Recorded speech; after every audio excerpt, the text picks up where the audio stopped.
Welcome, welcome, welcome. How's everybody doing? It's TGIS. Thank God it's Sherry. Such a cute little corny saying I've got going on, eh? Anyways, all right, welcome. I hope you have your tea, drink, coffee, whatever you're having. I've peach honey tea myself. Hello, Tambra, Shaylee, Sandra, Annalise, Jasmine, Deborah, Christopher, Lisa. So nice. Aw, you're so sweet. Thank you, Chris.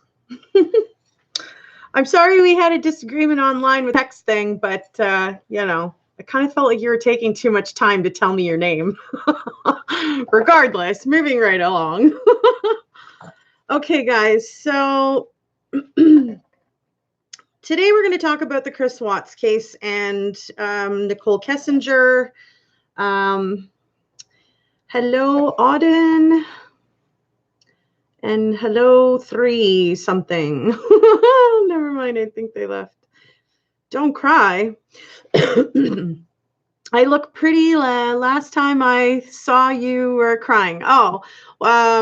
I think my last upload was about a week and a half ago for the depression there, and I appreciate all of you guys helping pick me up out of it. Sometimes it's really hard to do that by yourself when you're home alone and you don't have anybody to help you, right? So I really do appreciate you guys uplifting me throughout my mental illness.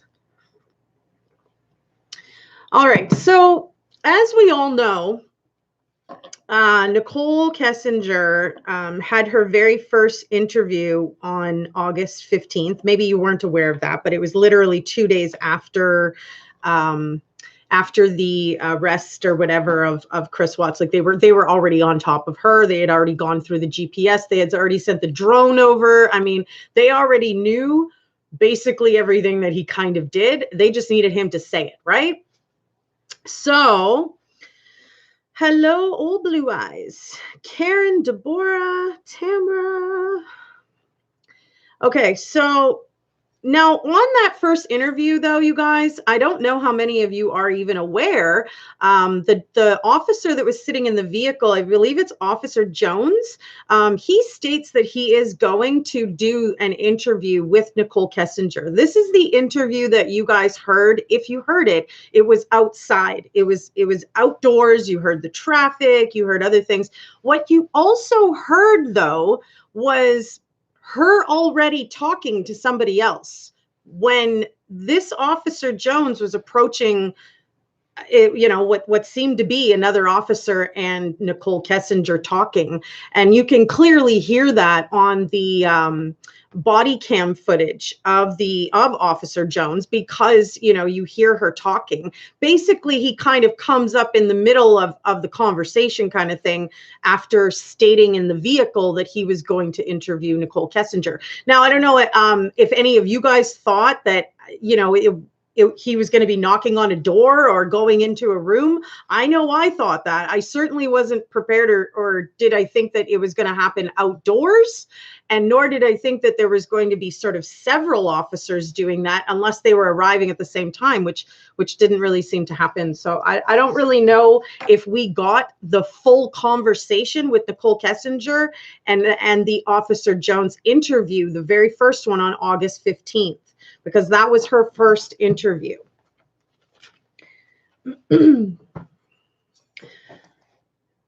Now, like we all know that Nicole and Chris spent a ton of time hanging out in the 6 weeks or so that they were having their affair. We also know that it's certainly not a typo that Nicole Kessinger looked up Shanann Watts in 2017. So she was very well aware of who Chris was, who his wife was, what they did for a living. I wouldn't be surprised if she checked out some of her videos, for crying out loud. Shanann had plenty online. So just doing a Google search, you would have for sure seen the social media accounts pull up on Google on any kind of a search on Shanann Watts. And it was verified that was not a typo. Nicole was working at Anadarko before Chris. And I mean, you know, she probably saw Chris and was just love struck or something and in awe, attracted to him. And, you know, despite finding out that he had a wife and children, she tried to be the perfect woman for him.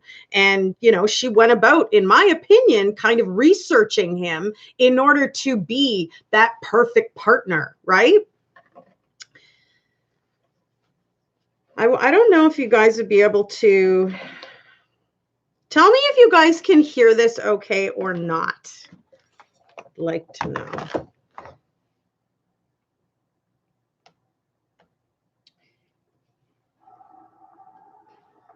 Special Agent Philip Jones. Today's date is August 15th, 2018.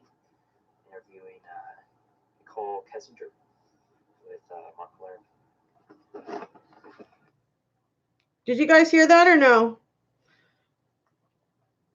I know I probably sound clear, but it was because the device was further away.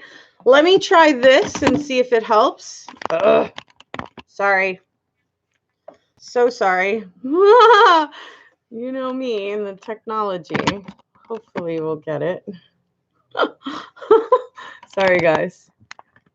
Okay, so here you can hear, it's only the first couple seconds here.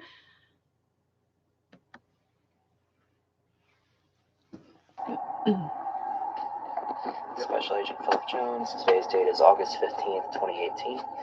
Interviewing Nicole Kessinger with Mark Blair. So it sounded like he said Mark Collier or Mark Polaire. I'm not really sure. You could hear it now. So that was Officer Jones reporting that he's going to meet with her. Now, if you guys remember, I'll continue sort of playing it just so you guys can maybe, oh yeah, I remember that type of thing. You'll hear him basically get out of his vehicle and start walking towards them. But they're already talking. And so I'm wondering how much more conversation we missed while he was approaching it.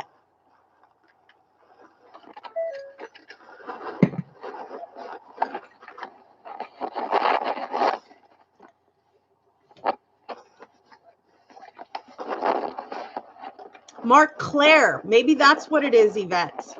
That's very possible, but I don't know who that person is. Does anybody? I don't know. It's not really important, but. Probably need to out of him, so what's his name?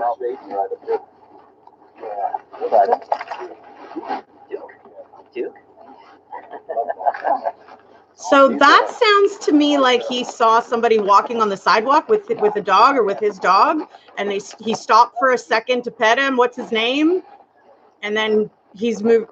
I believe he's moving forward to the interview with Nicole, who you will hear talking in the background.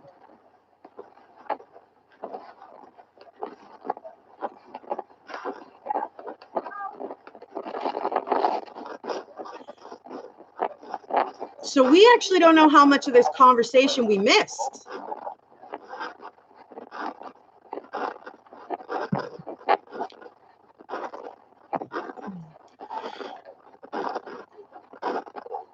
See, this is just him walking up, though, to the interview, which was already going on. You hear her say that she met Chris at work. So I don't know, did we even get the recording from the Mark person who was already interviewing her?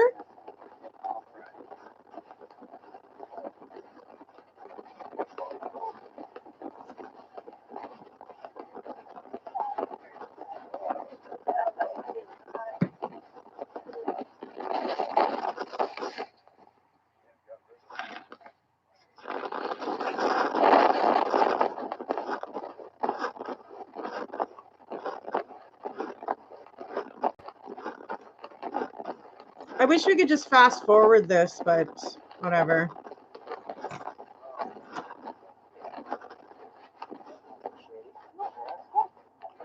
Okay.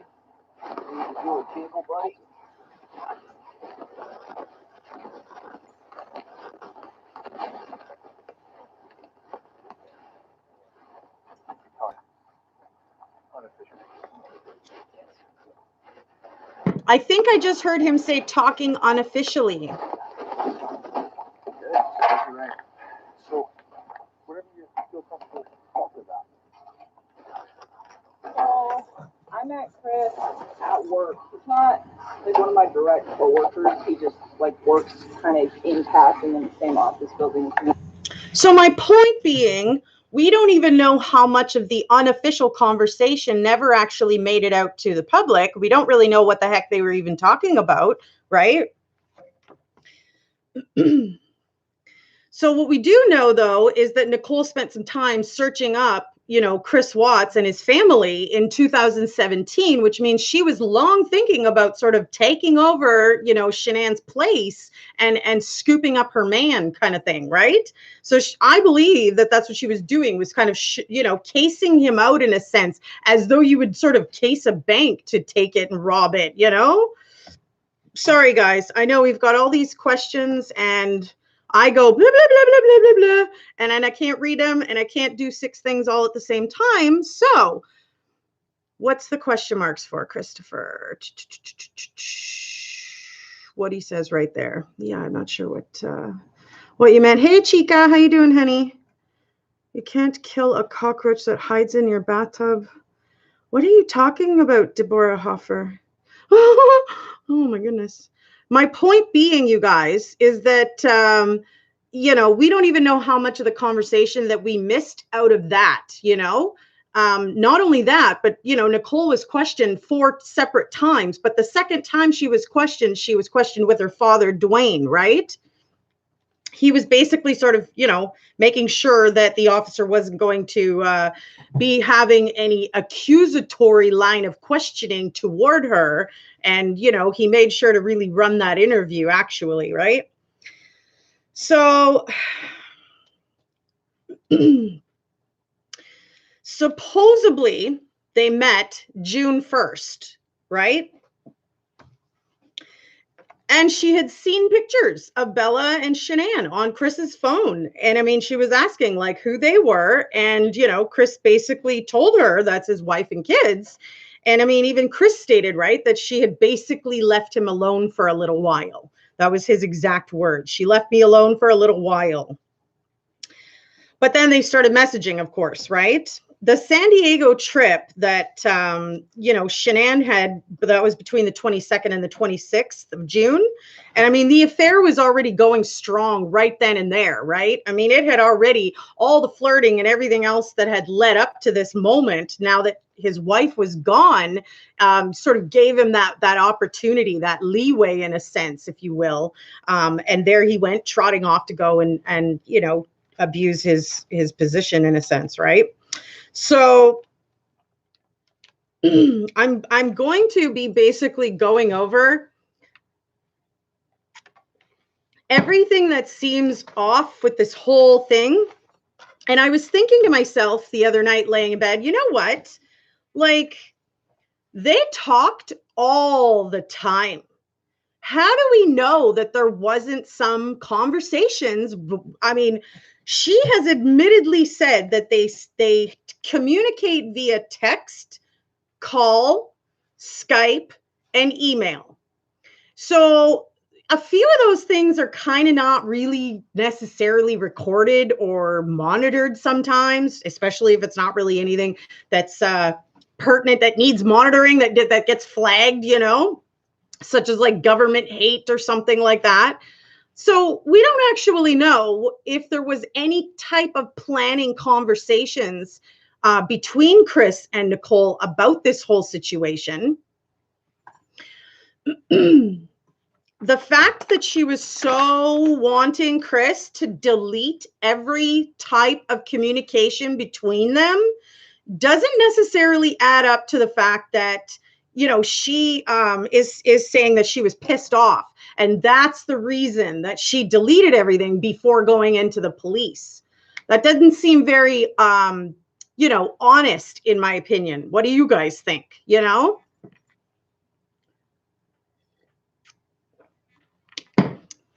Is that armchair detective? No, maybe not. Maybe.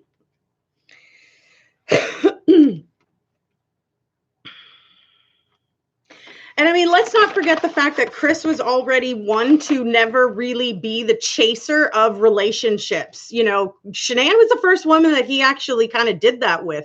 And Nicole was kind of the first woman that really, really pursued him. You know, was just like the dream type woman. She loves cars. She loves racing. She loves, you know, everything he loves. Camping she wanted to do with him. You know, racing she wanted to try with him. Hiking they wanted to do together. All these things that he kind of, and I guess in a sense, felt deprived that he couldn't even ask his wife to do with him. Like, I don't understand that part of it, but whatever. Well, moving right along. Okay, now a piece of this, before we really get into this whole thing about Nicole Kessinger, the piece on page 490 of the redicated document, which I've been sort of looking at all these things again, you guys. On page 490 of this document, and I'm going to just pull it up here. Nicole Atkinson gets asked by officers to come down to the station for another interview, and that she really they really wanted to talk to her again. It's odd to me, and I'm not sure why this happened the way that it did, but it's very odd to me that Nicole Atkinson was upset about this and didn't really want to go into the police department, that she had to work and stuff like that. And then she goes on to ask them if she's going to be charged with any crime if she shows up at the police department. I mean, I'm all for Atkinson being the best friend of Shanann Watts and having been there for her. She called the cops and all of this stuff. But where did that come from? I mean, I will literally read it to you guys. So the officer is writing, and this is Officer Tammy Lee is writing, after reviewing the GPS data, she called Atkinson and asked her if she could come to the police department for an interview. Atkinson seemed bothered and advised she was ready to go to work. Atkinson, then agreed to call her work and said that she would drive to the Frederick Police Department to meet with Tammy there. A few minutes later, Tammy got a phone call from Atkinson, who was extremely angry and asked her repeatedly if she was going to be charged with a crime if she came down to the police department.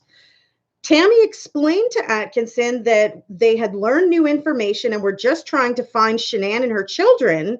Atkinson said she had already given statements to the police, and she informed her, Tammy, Tammy had said that they would prefer to have a recorded interview.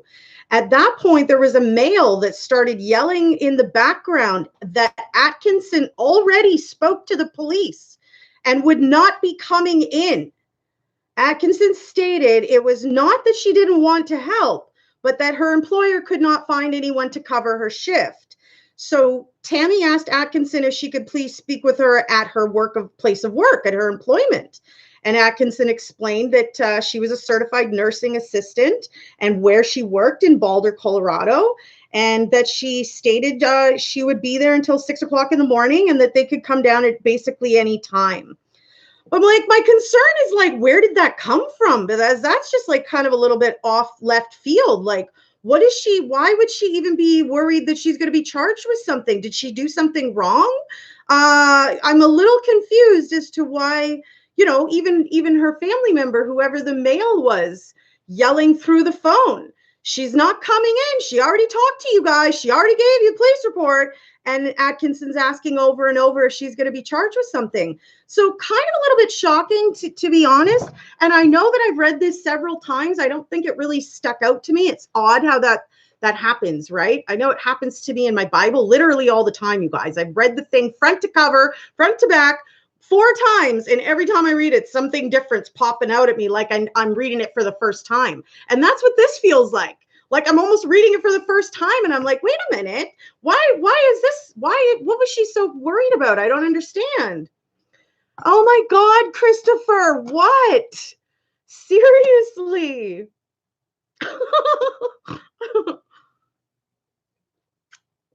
Anyways, I thought I'd make a point of bringing it up because I thought it was a little concerning. Feel free to check it out on your own. If anybody needs the link to the redicated document, I will give it to you. But in all honesty, it's right smack there on page 490 of the digital sense, on page 555 of the literal sense on the document page. So I thought it was a little bit weird. And I just thought I'd bring it up because seeing as we're talking about Nicole, we'll talk about the Nicoles because I stumbled across this thing again, you know? Absolutely a little bit strange. I mean, yeah, like I don't understand. It seems quite opposite from the level of concern and emergency that she put into it by calling the authorities, which I think was the smartest thing she could have done. But then to do all that and then turn around and say all of this makes it seem like you have something to hide.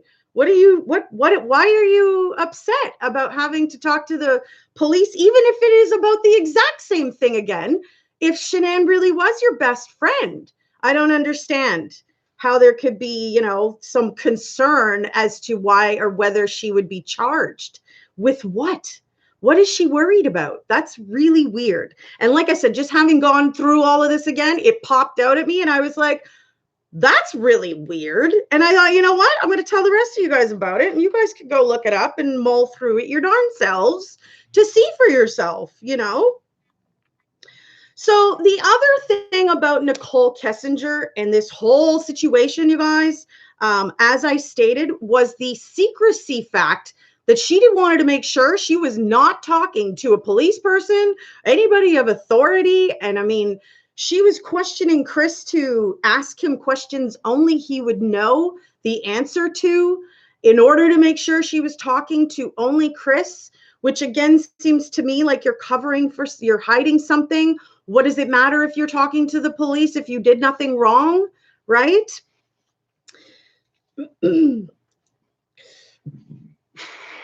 Excuse me. So not only did, aw, you're so sweet. Thank you, honey. Tambra, buy yourself a burger. That's awesome. Anyways, are you saying that because I'm having salads lately? Don't worry, I have steak and I have chicken breast and I have a whole whack of other amazing things to eat. So thank you for the burger. That's awesome. Okay, so let's talk about the prison interview that just recently happened. Now, at an hour in on that interview, you guys, there was quite a bit of conversation already that was stemming around Chris wanting to get away from the house out of Saratoga, wanting to move out of the Colorado area of Frederick into a cheaper area. There was all these combos going on. You know, how he felt about his lover versus his wife, you know, his comparison of feelings and stuff like that. Now, when he starts to describe the murders, though, of his family, he says, literally word for word, I didn't want to do this. So was it your idea or was it someone else's? What do you mean you didn't want to do this? You know, I mean, who was making you do this, right? Then he proceeds to say, when I woke up that morning, did I know today was going to be the day? Why, were you planning it with somebody else? And so you needed to make sure that that worked for everybody all the way around? I'm just curious. He couldn't talk about his kids. Did anybody else notice that? You know, he literally was choked up, starting to cry. I can't talk about this right now, stopping the conversation happening between the four of them, right? The three officers and Chris at the jail prison interview. He literally was choked up and, you know, I can't talk about this. Being a dad was the best part of my life, he says. And then he finishes with, I took it all away. Or did he feel like he was giving too many hints that maybe he, you know, had somebody else there and he had some help? Then he says, something was controlling me. I couldn't stop it. Like, who was controlling you? Was it Nicole? Was it her that had convinced you that she wanted everything that you had done with Shanann? She wanted that for herself. She wanted to be the chosen married woman. She wanted to have the kids with the good guy, with the good job, and live in a great big house. Was that why? Right? Then an hour and 15 minutes in, he says, well, it's 16 minutes in to be exact. He says, couldn't I have saved my daughter's life? So much of this just does not even frickin' add up. Let's talk about the fact that he has no idea how they really even died. He says strangled, and then he says smothered, but he continues to say that he's smothering with a blanket on his daughters. Yet the coroner says that there's no fibers found on their mouth, in their tongue, in their throat, in their lungs. Absolutely no fibers. Yet continuously, Chris repeats and even corrects officers to say, no, the blanket and then my hand. And that was only after he had said strangled, I don't know how many times, right?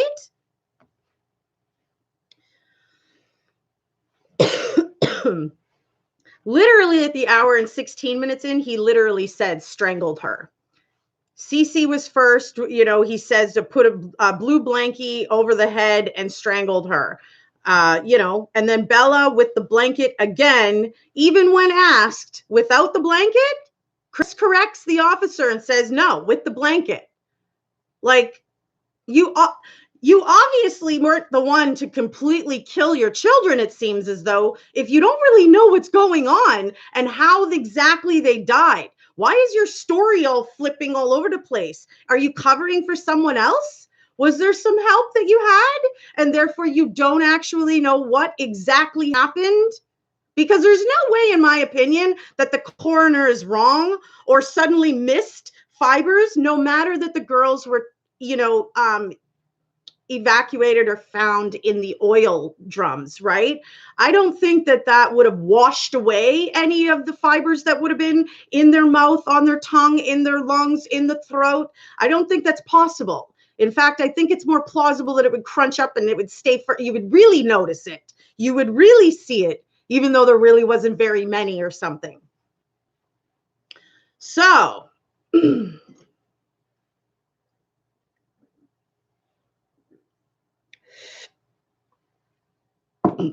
excuse me.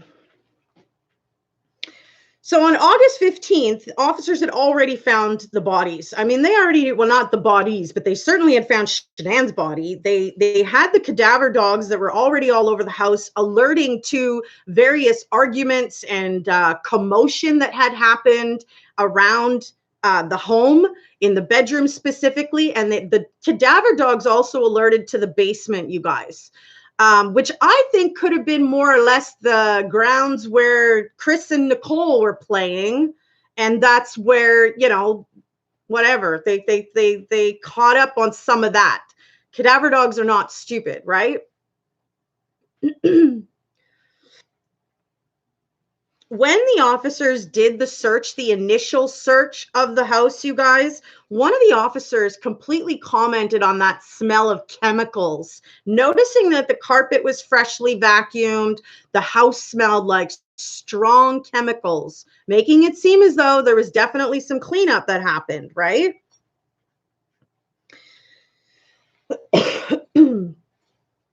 Chris advises that he made the beds on page 41 of this whole document. I know I'm bouncing a little bit here, but in all honesty, like what was the point in bringing that up? I have no idea. Psychologically, it makes it look as though he wasn't sure if they were actually even going to follow through with what they had talked about and perhaps planned. And therefore, he just made the beds as if it was out of habit, thinking that they were all coming back later that night or going into bed, at 6 or 7 o'clock as their usual schedule did, right?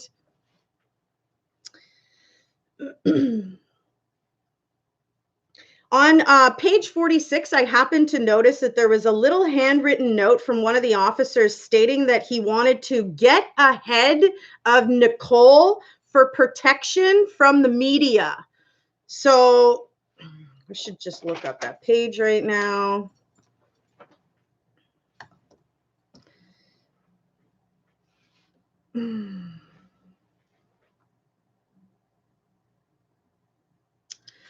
Right. So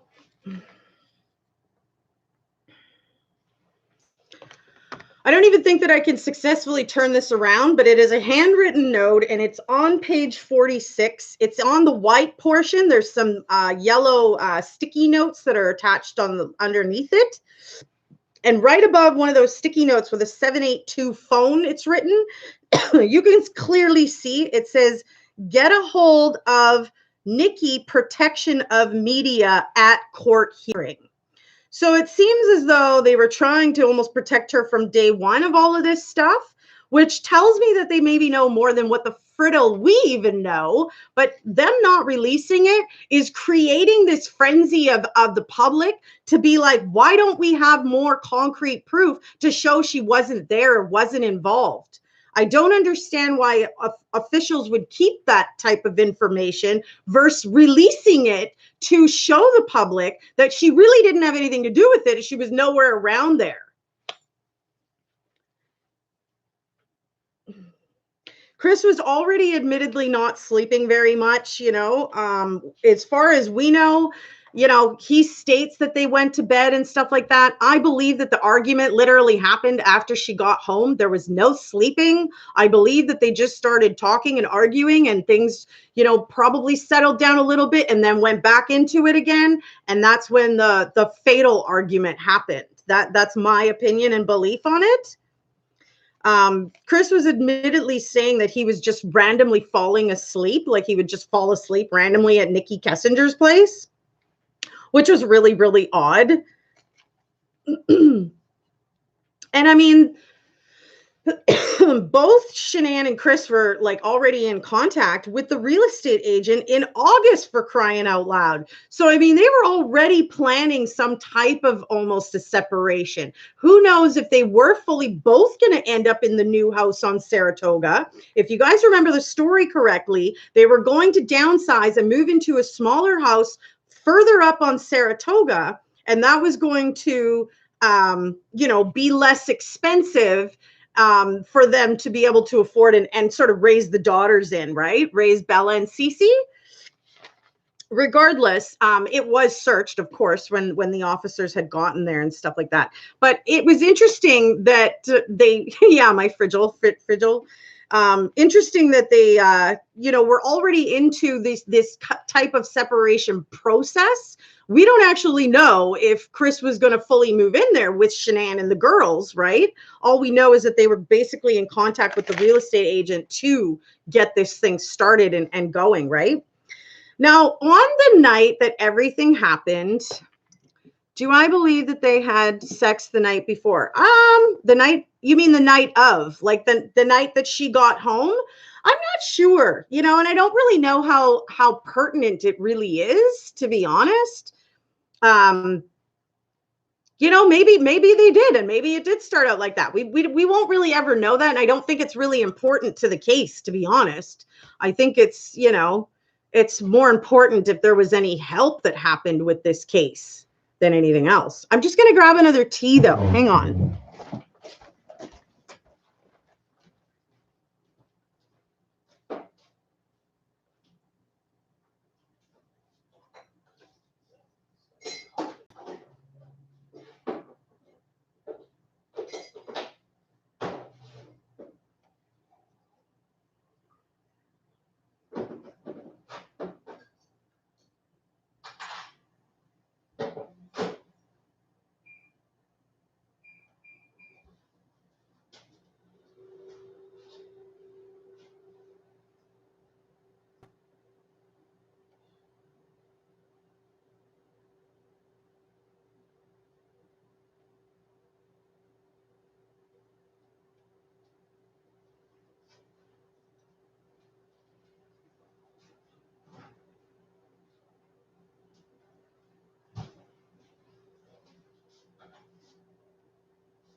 Never mind. I decided to go with coffee.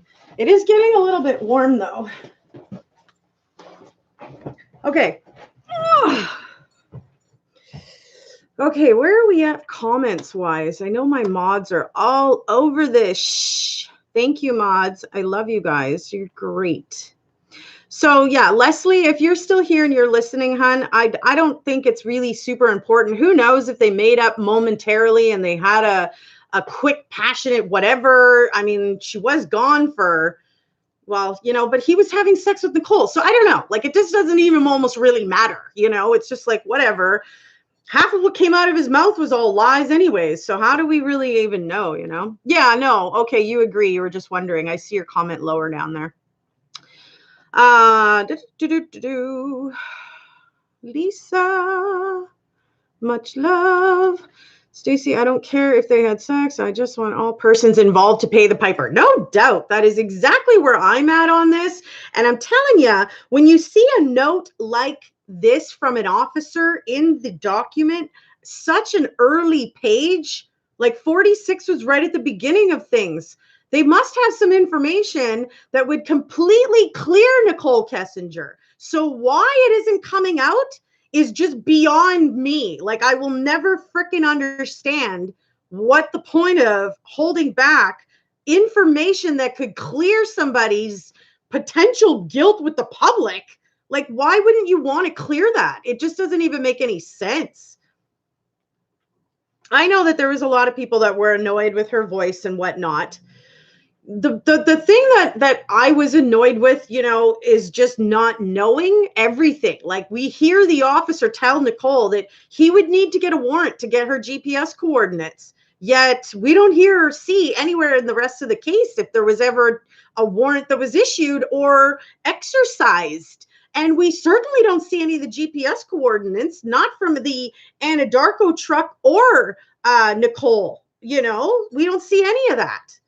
So it's a little, it's like, what do they think the public's going to do when we hear and see about all of this? And then suddenly, you know, there's all this controversy and all these lies, and the public can see it plain as day, right? I mean, you don't even need common sense to see that there was things that didn't line up in this case. If you read all the pages, you were going to be ending it going, what? Wait a minute. There's some more to this, isn't there? Did we do a polygraph on Nicole or not? You know? And again, if she was not guilty of anything, why wouldn't she come forward and offer it? Anybody in their right mind that would ever be accused of killing children, you know, in all honesty, I would assume would be tripping over feet to try to bring, you know, whoever needed whatever to freaking clear themselves.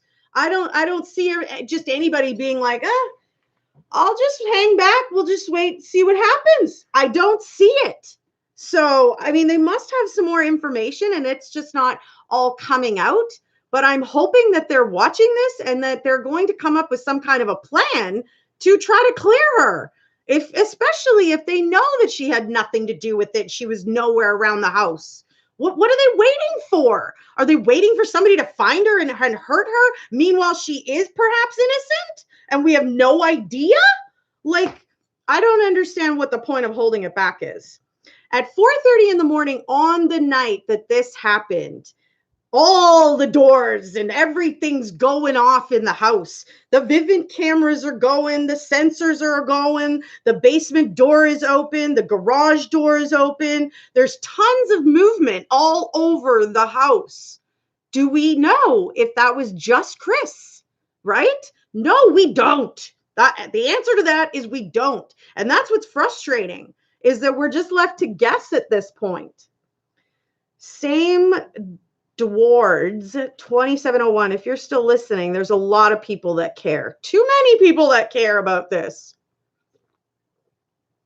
This case has gripped a lot of us, and it's gripped me since day one, basically, for crying out loud.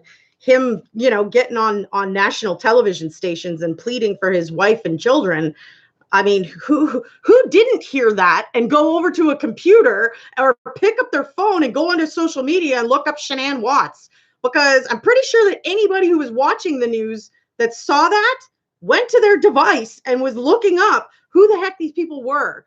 And it sure didn't take long for the world to fall in love after seeing all these videos of Shanann and her girls, and you know how lively and bright and how much, you know, concern and help she was wanting to donate to the world. I don't know.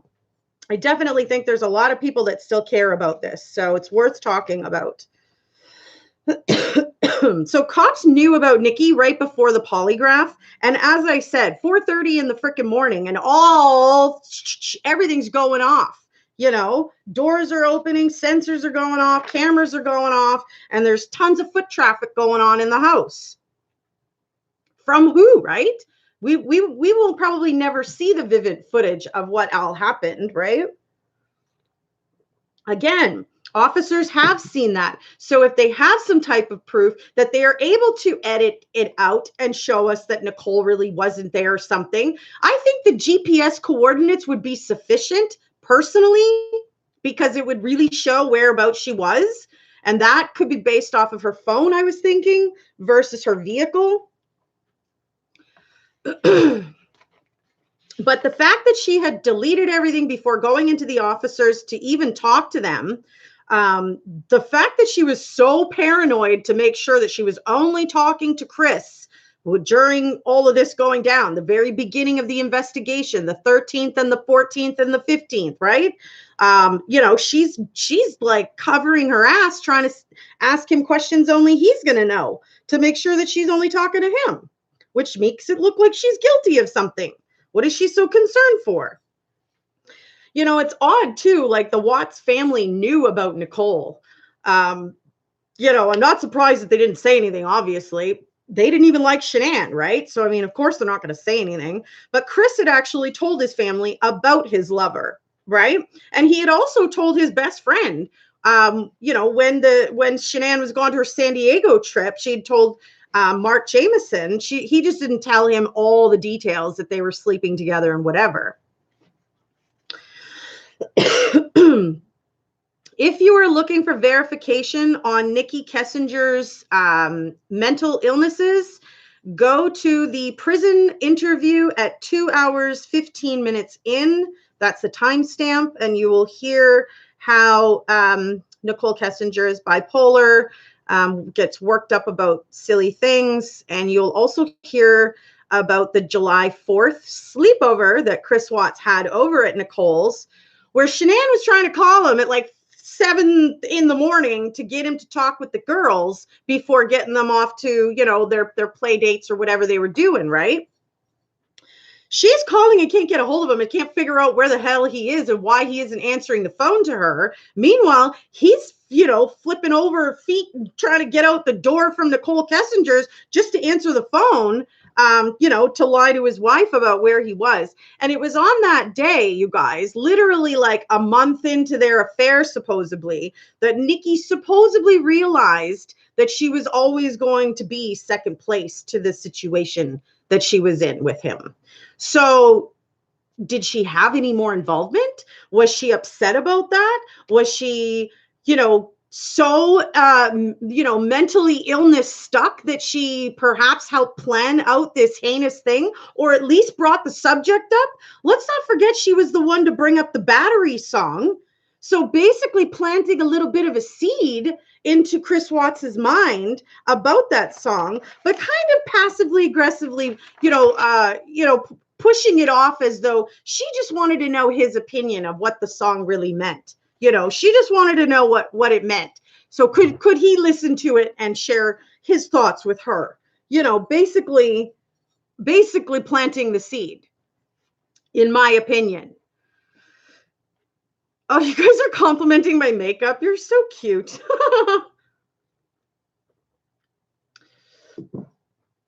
Shanann had already been accusing Chris of the affair. Like, she already kind of knew that something was going on. And I mean, it just bugs me to no freaking end that Chris keeps correcting the officers about the blanket when there were no fibers. At 3 hours and 10 minutes in, he literally says, I don't know what all happened. Why don't you know what all happened? It really does not make any sense. If you are the person who killed your children, how do you not know what happened? And how do you have these details so wrong? Because I don't think the coroner is wrong. I mean, I said that I was like, somebody's wrong. I said that in a previous video, and I was like, I don't know who, right? I was like, I don't know who, but I'm kind of like leaning towards it's not the coroner that's wrong. It's Chris. He did Zoe justice. He used garbage bags on her head and feet when he put her in the truck so that the girls didn't have to see her. But they were literally on the back seat. So, I mean, their feet were literally on top of her. Oi, there is a ton of questions, and I don't understand why we have so little answers. And, you know, the officers can clearly see that the public is on a bit of a frenzy about this, especially about Nicole.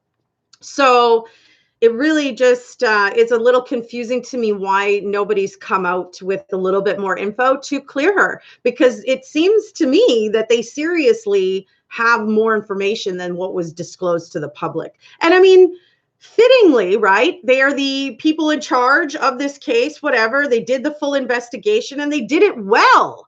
The only thing that we don't know is what all they did. Did they fully question Nicole Kessinger? We've heard of the 4 interviews that they did, but I mean, she's lied about so many things. So why wasn't there ever a polygraph that was offered to say, listen, you could, you know, just get this out of the way and do that? And I mean, if she refuses, isn't that their grounds to look more into it, perhaps get a warrant from the judge and make her? I mean, I don't know.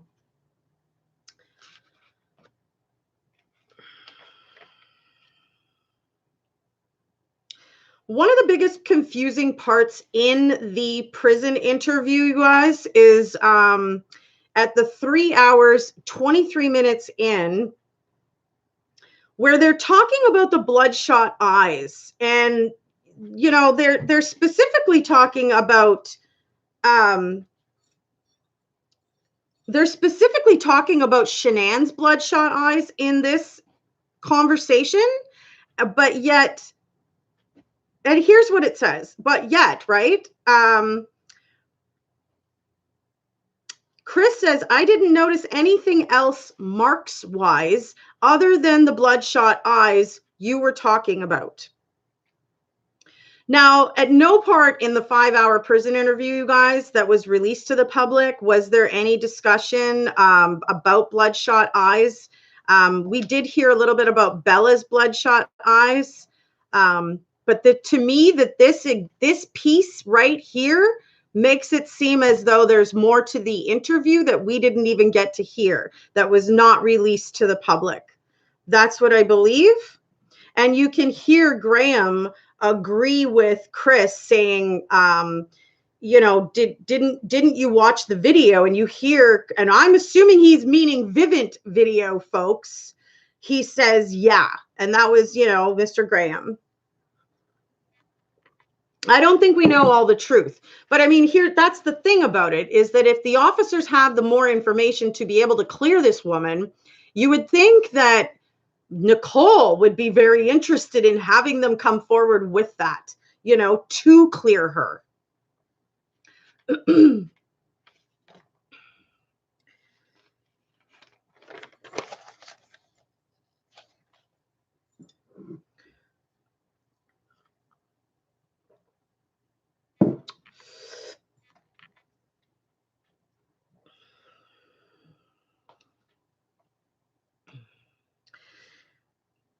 Interesting that Chris says, though, that if he would have never met Nikki, he probably would have never felt like his relationship was even bad. Basically, you know, realizing that maybe his relationship wasn't really all that bad, you know?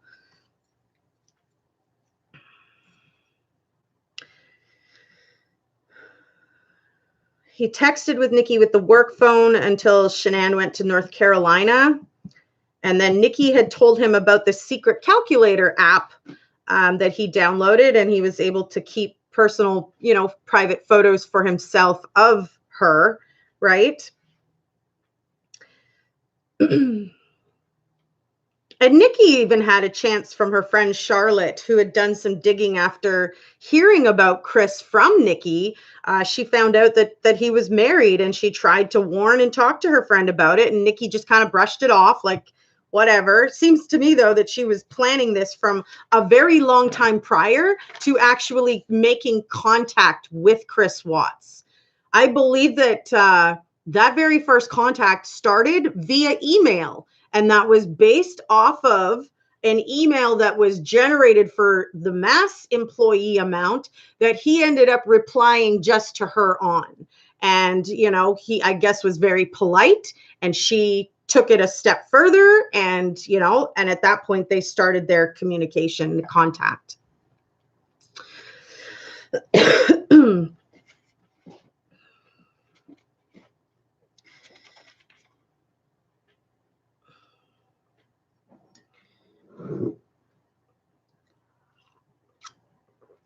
I am actually sort of leaning more towards the fact that I think that they actually discussed some of these things on a video call, in person, over Skype. I don't think it would have been through text, and I don't think it would have been through email. I think it would have been one of the other three options, and a phone call, in person, or Skype, that they would have discussed some of these details, or that she perhaps even planted the seed about getting rid of his family, not having any of those bills, starting over with a new person who was way more for him, who was way more his type of woman, who wanted to do what he wanted to do. She played into that pretty hard, you guys. And in my opinion, that started from her searches in 2017. She was already trying to figure out who this guy was,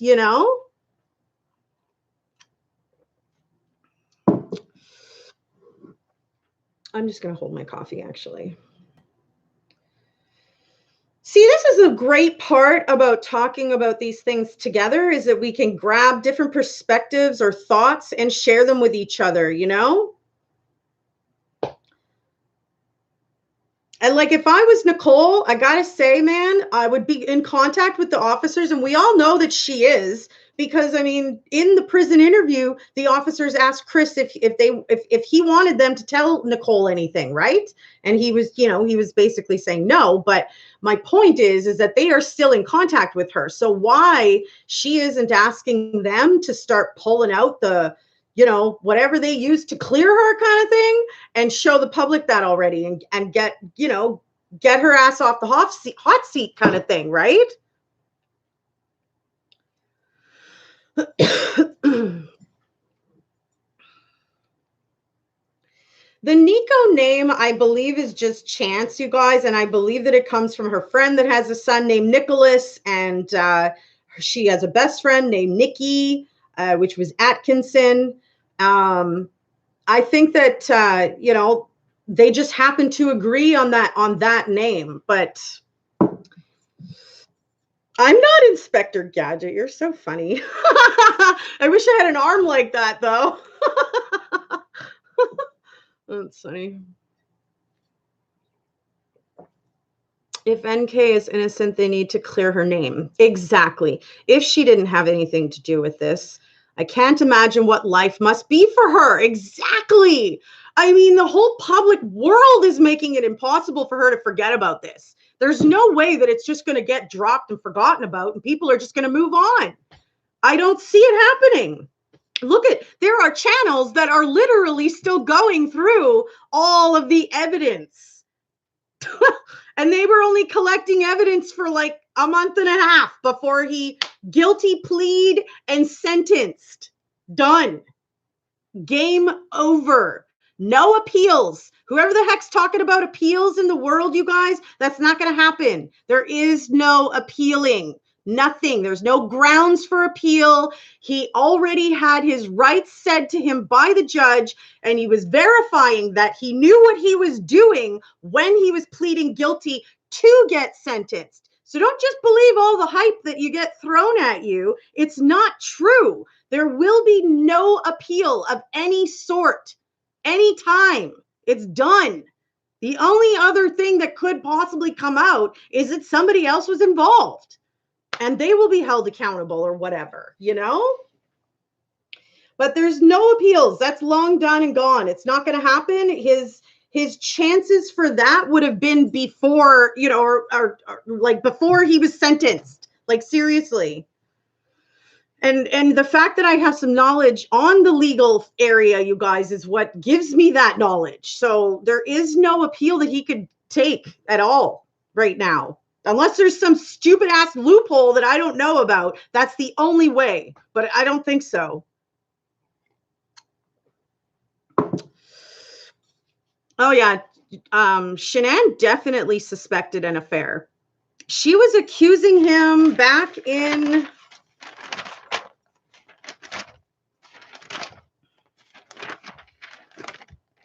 She was accusing him at the beach about someone else. So, like, long before, you know, all of this crap went down. You won't check my messages? What are you talking about, Christopher? I'm so deep in depth. Yeah, I guess so. I don't know. I'm deep in wanting the truth and full justice for Shanann. I think that those 3 souls, 4 including the baby that was unborn, you guys, were ripped out of this world far too soon. And I think it's only fitting that whoever's all responsible for that be held accountable for it. Right? I'm happy you're telling me about the appeal. Absolutely. Yeah, no, there's no way that that guy's going to get to appeal anything right now. He's done. Game over for him once he got sentenced, you guys. So, you know, at that Battery song that Nicole was putting in his head and stuff, like, "Trying to kill the family," blah, blah, blah, blah, blah.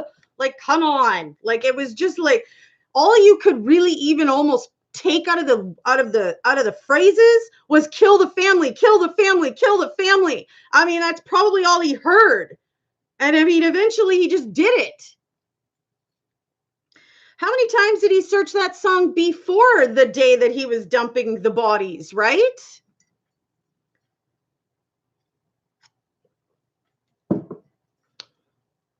If you guys are enjoying this, hit the like button, you know, throw up a like sign, show me some support. I totally appreciate it.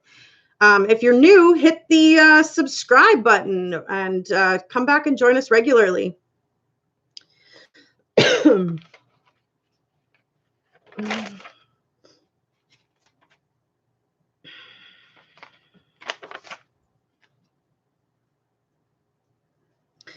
You know, his actions just don't seem to really totally add up. The fact that he's choking up about conversation about his kids and watching videos of his daughters while he was in the interrogation room that he doesn't even remember doing. You know, why was he that connected to them, and he didn't have anything, perhaps, excuse me, to do with that? So, you know, like I said, he doesn't have his facts right on death of the daughters. So, but he shows literally no emotion around any other subject until you hit the kids, and then he's seriously jammed up. You know, he's not a guy to show emotion. So it just makes me wonder if he fully, you know, committed the act of killing his daughters or not. I mean, he admitted even at the 4 hours and 18 minutes in that he should have been crying his eyes out, you know, but he was just talking. And he was just withdrawn, he said, you know.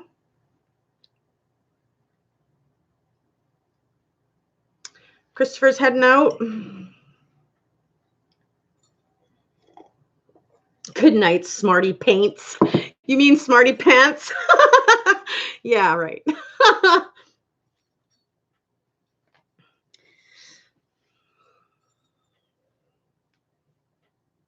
It's getting warm.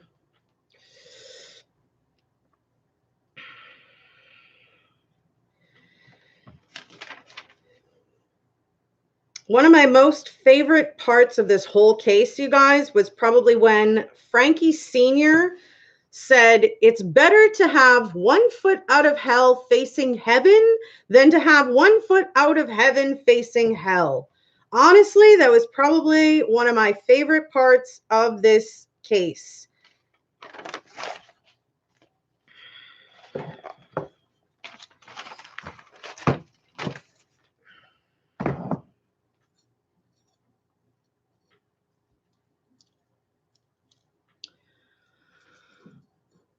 I look pretty. You're so, oh, you're so sweet. Thank you, Leslie.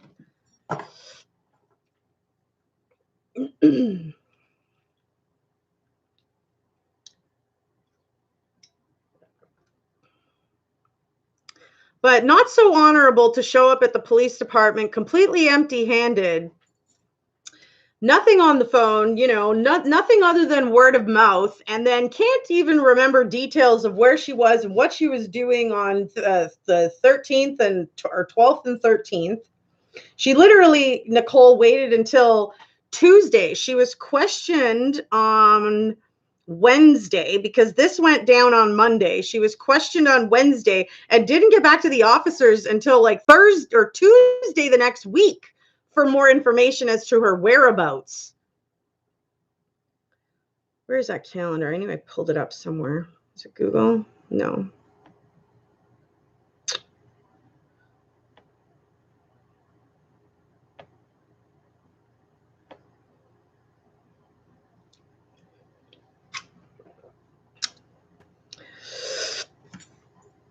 Did you request? I did request the second discovery and I did get it, but it was on a time limit. I'm actually, I still have access to a lot of those case files though, because my access doesn't expire for a little while, but I've literally read through this stuff so many times, you guys. It hurts the brain.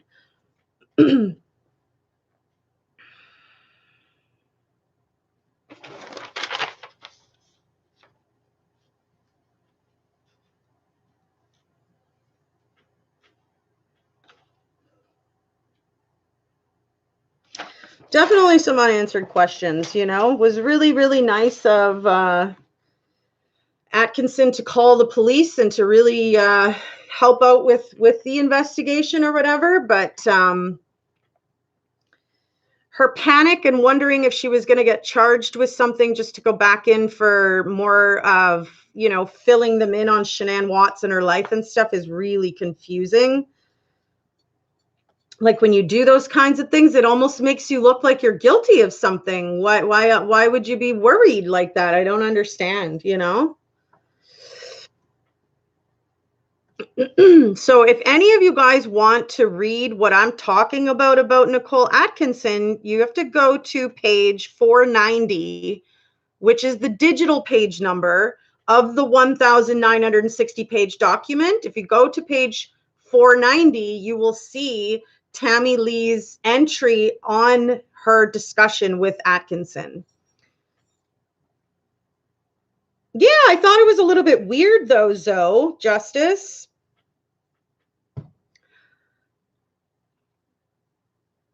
It just seems like an odd thing to say when you didn't do anything wrong.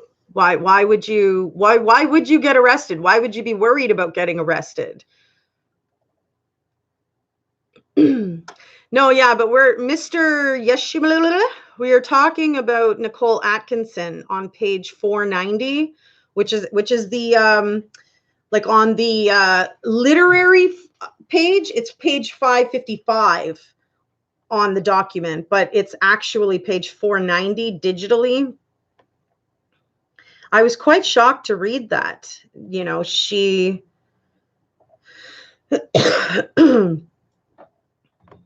she was really concerned, and some guy yelling in the background, she's not coming in. She already gave you all the information. I'm like, if that was my best friend, I mean, I don't care how many times I got to go down there. I don't care how many times they need to talk to the police, you know? I'd be giving them anything and everything they wanted.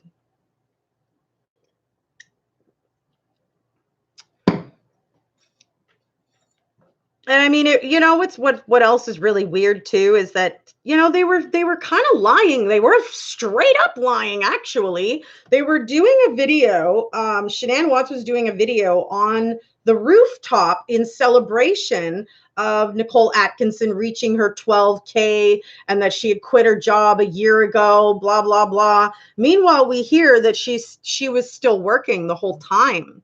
So she actually didn't quit her job to just live on her Thrive business. She was still working her job, which was not what we heard on the public video that they did live. So that was a little bit disheartening too, right? Because even some of my viewers, Tammy Fraser is one of them actually, literally started to try to sell Thrive after hearing about these kinds of things, the perks, the traveling, the car allowance, blah, blah, blah, and how easy it supposedly was to get that 12K in sales in a month, like 1 month, boom. And you have to hit that every month to get your car allowance, not just one time. You got to hit it every time. Otherwise, you're going to have to pay for it. And I mean, who can afford a brand new, Tesla or Lexus or, whatever, the other Audi and like all those cars? Who can afford one of those brand new on a lease? I mean, you're looking at like freaking 500 and up for sure, just for that,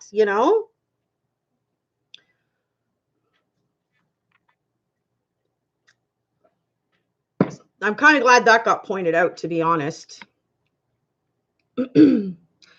You love me, you're from Egypt. Well, thank you, Mr. Loya. I can't say names very well, so I'm almost not even going to try. At Sherry, they should have accommodated her work schedule for that interview. Actually, they did, Pam. They did. And I'll read it again for those of you that maybe missed it, okay? It's just a short blurb. And this is what it says from Tammy. After reviewing the GPS data, I called Atkinson and asked her if she could come to the police department for an interview.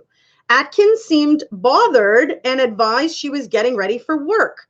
Atkinson then agreed to call her work and said she would drive to the Frederick Police Department to meet with her. A few minutes later, she got another call from Atkinson, who was extremely angry and asked Tammy repeatedly if she was going to be charged with a crime if she came to the police department. Tammy explained to Atkinson that they learned new information and were just trying to find Shanann and her daughters. Atkinson said she had already given multiple statements to the police, and I informed her that they would prefer a recorded interview. At that point, a male started yelling in the background that Atkinson already spoke with the police and would not be coming in. Atkinson stated it was not that she didn't want to help, but that her employer could not find a cover for her shift. Tammy asked Atkinson if she could speak with her at her place of employment, and Atkinson agreed. So, and then it further states that she was a certified nursing assistant working at some hospital or whatever, like a nursing home or whatever, and that she was going to be there till 6 a.m. So they did go down to meet with her. But I mean, don't you think that some of that sounds a little bit odd, Pam? Why she was so concerned and worried that she was going to get charged with something? I don't understand. Like, that's your best friend that is missing, and you were the one who called the police to alert them and stuff. So why are you concerned you're going to get charged with something? It just doesn't make any sense. So isn't that not very strange, Trees Velthoven? Well, I'm not sure what you think is not strange about that, but I think it's pretty strange that her best friend, Shanann's best friend, is saying, am I going to get charged? Am I going to get charged? Meanwhile, she was the one that helped. What? Like, that's like an oxymoron feeling. How are you helping but concerned you're going to get charged? What did you do wrong that would even warrant you to be charged? So... Trees volt. Yeah, I don't see it the same way as you, but we'll have to agree to disagree. Because when I read that, it looked as though she thought she was guilty of something. And I mean, it's like, what the fiddle are you guilty for? You just called in to help your best friend and her kids. So I mean, I was a little bit shocked to read that. So if you guys want to see it with your own eyes, page 490, but I was a little concerned. So not only do we not know what the hell that was all about, but we still have no freaking idea if Nicole Kessinger was involved at all, if they planned this, if they sat around talking about the details of how they could do this. I mean, we have no idea because not every single thing was recorded. You don't think it's strange either? Well, somebody please explain to me why you don't think that that's strange, that her best friend would be concerned to be getting, getting a charge for what? Like, I'm just so shocked. Like, where did that come from? Miss Shaley, you think they were soft on Nicole Kessinger?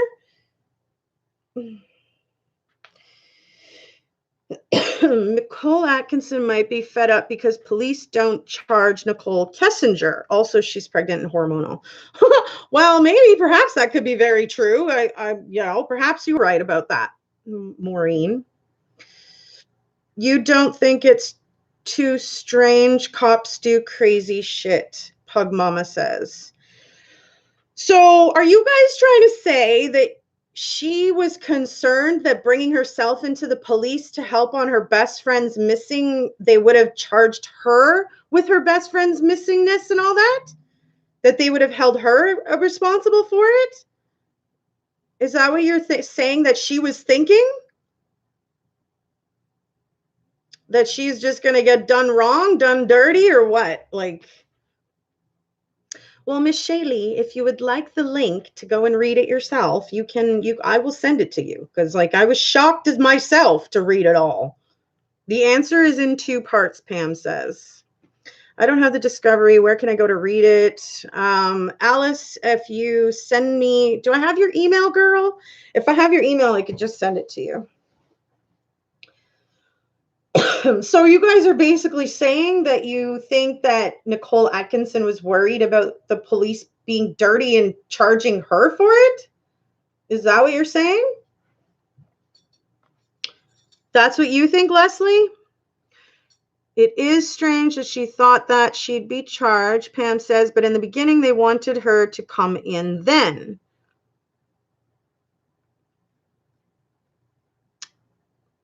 Yeah, I don't know. I mean, and was Nicole even pregnant back then? This was back in August, you guys. I don't think she was pregnant then, was she?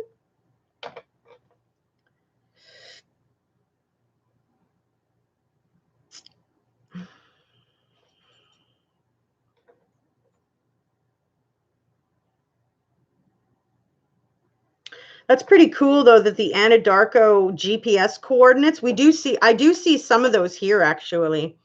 But it's pretty cool that it literally times when he starts his vehicle, at what time and everything. It's kind of cool. I'm missing comments now, damn it. I don't think she was thinking at that time. She was in shock, worried, and weary. Perhaps that's true. I just found that to be quite an odd worry for somebody who was only doing good and helping her best friend. That was weird to me. A little bit strange, right? I kind of thought so, but I mean, I don't think she was involved, but I mean, I was just like, where did that come from that you were even thinking that, you know? Michelle Baynon, know what? Cops sometimes struggle to put it on anyone, like the first to find the dead body, always first suspect. No, I think the cops more have protocol. Like if it's something that the relationship is kind of falling apart and, you know, they're having difficulties, they're going to look internally first before they start looking at strangers, you know.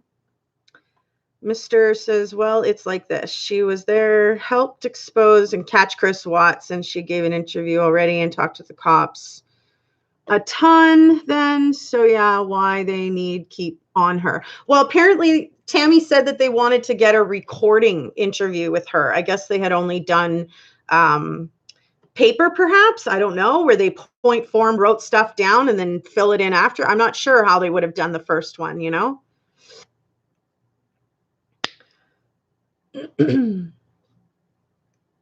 Yeah, she was there when the police arrived. I know, right? So that's why I'm like, it makes no sense that she was worried or concerned that she was suddenly going to get put into jail, and for what, right? She was the one that called for the help and stopped Chris from being able to cover up anything, you know? So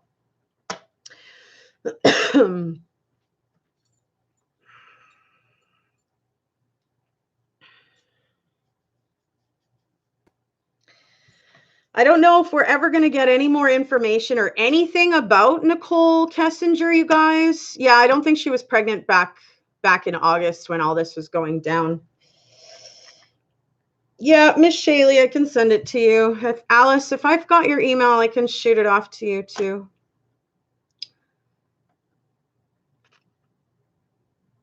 She may have been saying that in front of her boss, who is the man yelling that she was already answered their questions. Yeah, I don't know who the man yelling was. I don't know if that was her husband, if that was her son, if it was a friend, a coworker. I have no idea, right? I thought the reaction was a tad strange. Yeah, definitely. It came from the fact that the cops can get fluky. That's very possible, but I mean, shocking too, right? Like, I don't know. Like, I don't see any other way that Chris would have been able to not be looked at. The guy looked guilty as, you know, as sin. Like, I mean, you could see how guilty the guy was in his face, you know, like a deer caught in the headlight look. I love that we can agree to disagree, or even just disagree, right? I mean, where else can you go on YouTube or YouNow or Facebook or any social media platform and disagree with somebody without being attacked? Where else can you do that? Because I have not run into another place other than mine. Toot toot! Oh boy. For real though.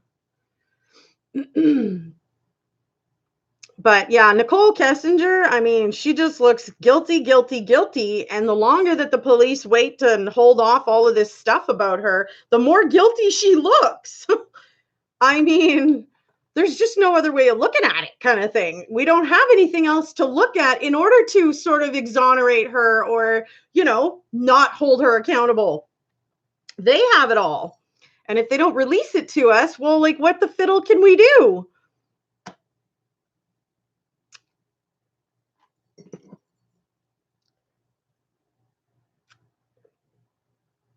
Stacey Clark says she freaked because they wanted her at the station.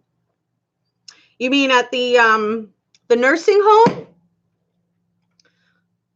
Excuse me. Cheers, good people. Sovereign Humanoid, how are you? Adun Coulter Sims. You have the Freedom Act. Yes, ma'am. Freedom of speech. Canada frickin' rocks for that too, by the way. But it's really sad that if that's what Nicole Atkinson was thinking, that's really sad. I mean, that makes me feel horrible for her, that she would think that she would just be scooped up and taken away from her family like that, you know, without them having any proper evidence or proof or whatever. That's scary. That's sad that she would think that, if that's what she was thinking.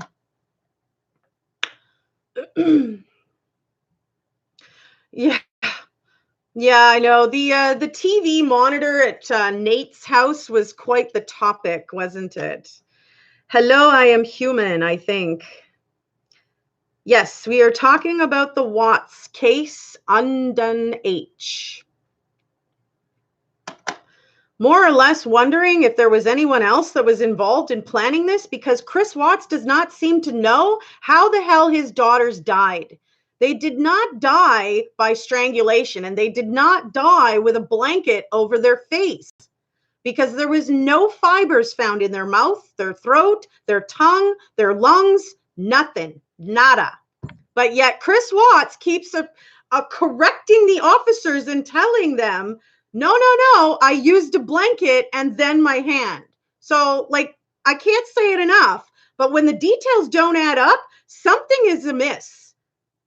And there's no way the coroner was wrong about not seeing the fibers. So why doesn't he know how his daughters died? I'm sorry. Like, I'm so freaking lost with that piece of detail because it's so huge. So if anybody else can give me a freaking answer on that, I'll stop talking about this. 100%. You got my word on it. Because I don't think we're going to have that answer. You've heard different about Canadians' free speech laws? Well, I don't know what you've heard, but I live here and definitely know what we got. Boy, oh boy. Hee hee.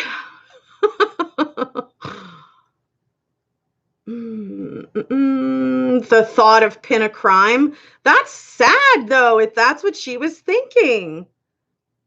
Yes, Alice, I said I would send it to you. Do I have your email? Because I don't know if you answered that or not.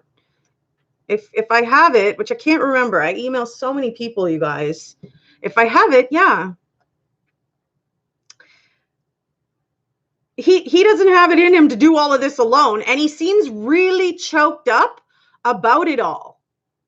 I don't know too many criminals that cry about their crime afterwards. I don't know. I'm not going to lie, though. I do know a lot of criminals. That's why I don't want to associate with them anymore, because I've dated so many of them. I lose them to the judicial system, and I'm like, no, thanks. I'm done with that. Thank you very much. I don't think they're releasing Jim's interview, Shaylee, because there's nothing there. Like, the guy, I believe, was in Milwaukee.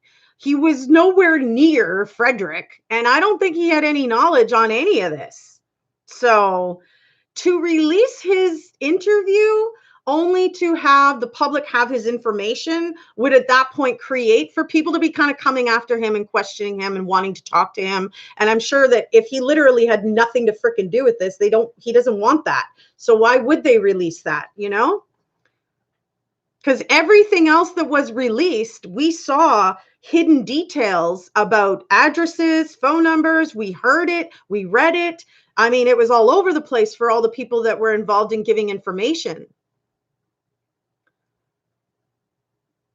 So that's why I think they weren't giving out Jim's interview. That I think that's part of one of the pieces that's missing from the 1,960 page document that states that it's larger than that. Like I'm just going to check how many pages it says that it is here. See, it says that it's 2,155 pages long, but we only got 1,960 pages out of that document. There are pieces missing, of course, 100%. So I guess we don't actually really know if Nicole Kessinger had a freaking polygraph, if she failed it or passed it. We don't know if Jim was interviewed. We don't see that. There's a lot of things we just don't know.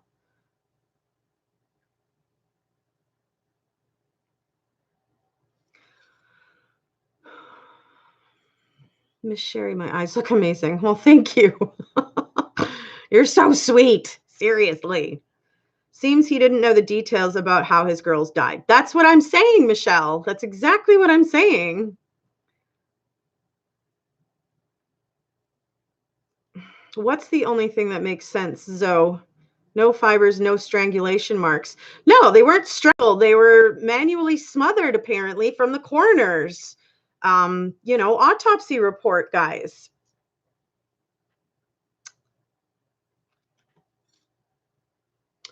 It does seem as though there's something else involved, and we're definitely missing pieces of the information. Like I said, I'm not that great with quick math. So there's 195 pages that are missing from the redicated document that was released to the public.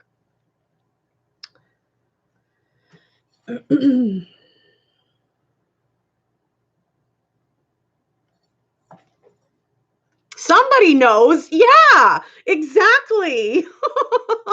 Exactly. I wonder if Sherry would mind putting your link. Putting whose link? What are we talking about?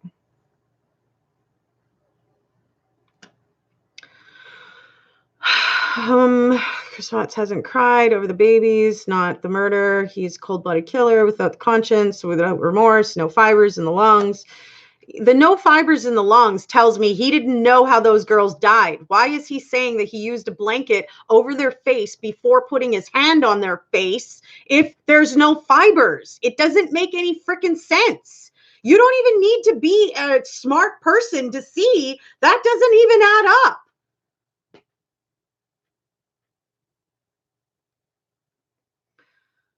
Why are we putting Sovereign's channel up here? What is going on? That's kind of tacky. I don't know why Sovereign would even want that. Did you ask for that? That seems a little odd. Tacky!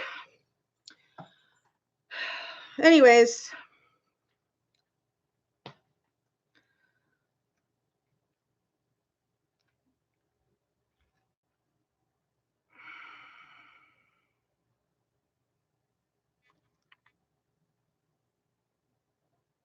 I have to wear the hot and heavy necklace to hide the cleavage so that, what are you talking about? Miss Sherry, I wish that SOB felt compelled to cleavage shame you now. Always wearing a hot and heavy but beautiful necklace. It covers up the cleavage. Are you hating on me right now, Pug Mama? Or am I misreading this? What are we like? Oh my God.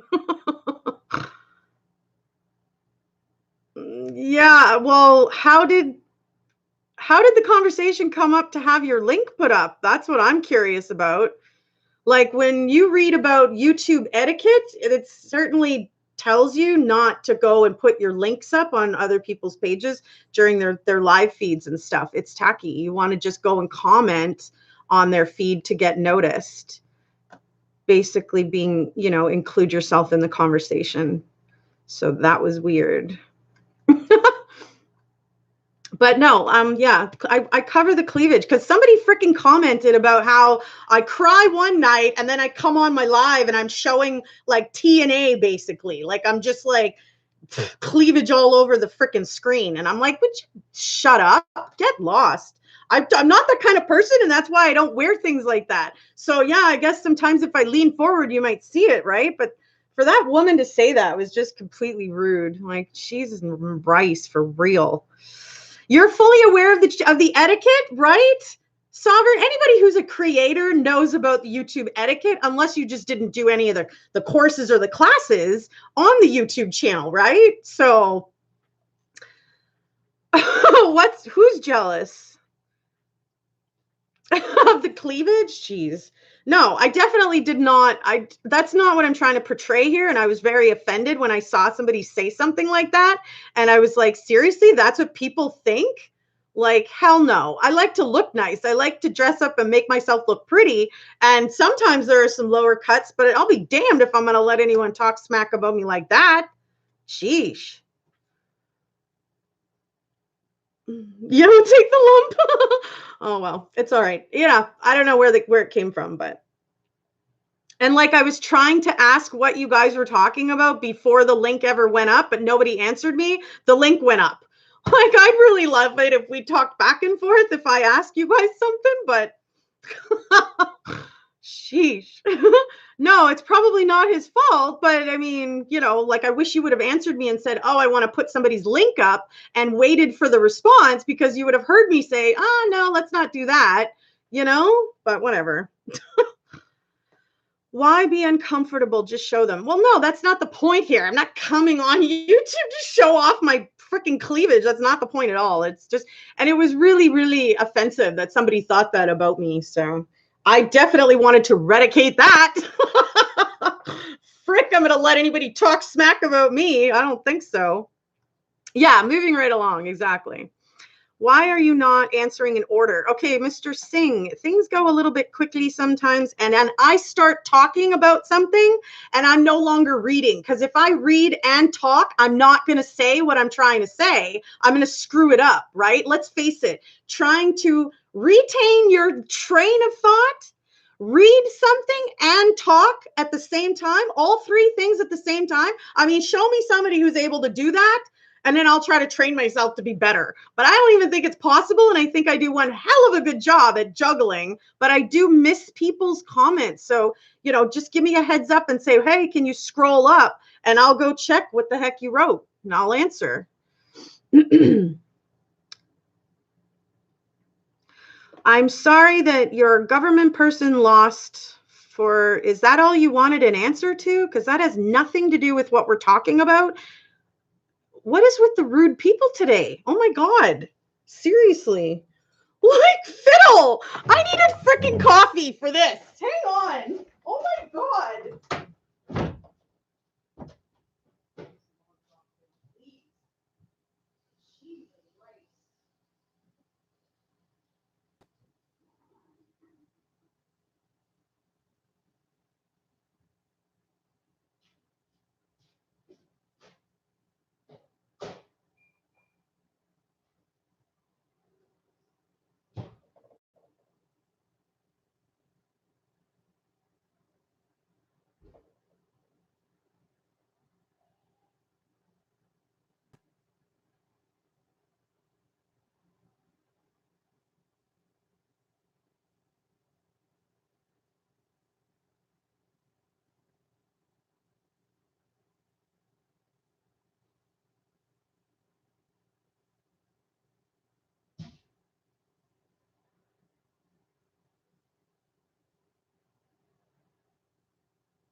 Alrighty. And we got trolls. Oh no, it's just Kathy. What is she saying? She getting all mad back? What? Just don't be like lightly with the boobs. Yeah. Well, that's certainly not my intention at all. That's why I was offended when I read that comment by somebody. I can't even remember who the heck it was from, but I was just like, no, that is not what I'm trying to do. I sure like to look nice, but that's not what I was trying to do, you know? So don't worry, Kathy. Oh my gosh.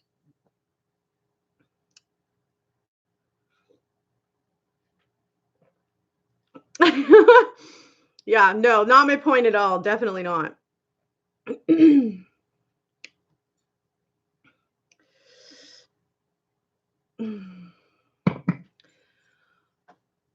Oh my guys, I will walk out peacefully, starting anew tomorrow. Love and be free. Cheers. Thanks, Chad. Have a great weekend, Miss Sherry.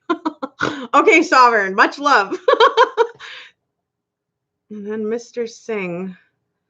Mr. Singh, if you are just coming to comment politics, you are definitely in the wrong room, darling. And you know, perhaps maybe look for a live show that's going on that's about politics, but this is about crime and it has nothing to do with politics. So hopefully you understand that. I am 29 and holding. There's so many people on here who already know how old I am. Come on now. Just joking around. Yeah. Yeah, no, I was really like the person that said it is somebody who used to be a regular here and used to be a sweetheart. If I'm connecting this correctly, it's not even worth mentioning though. I'm not going to say who it was. The point of it is that it was just rude and completely like not true. So, you know, just because I go through a night of crying doesn't mean I'm coming on with boobs coming out. Like, I want to feel good about myself. So before I come to a live, I try to put myself in that right place of feeling good about myself, you know? You love me so much. Love you too, girl. Good night, Sovereign. Michelle says, I don't know what WB is. Leslie, take a puff, forget the coffee. Yeah. Well, it's a good thing I don't smoke cigarettes anymore, but I know what you mean. Don't leave, Chica. It was my fault. You're trying to know. Oh, is Chica leaving? No, maybe not.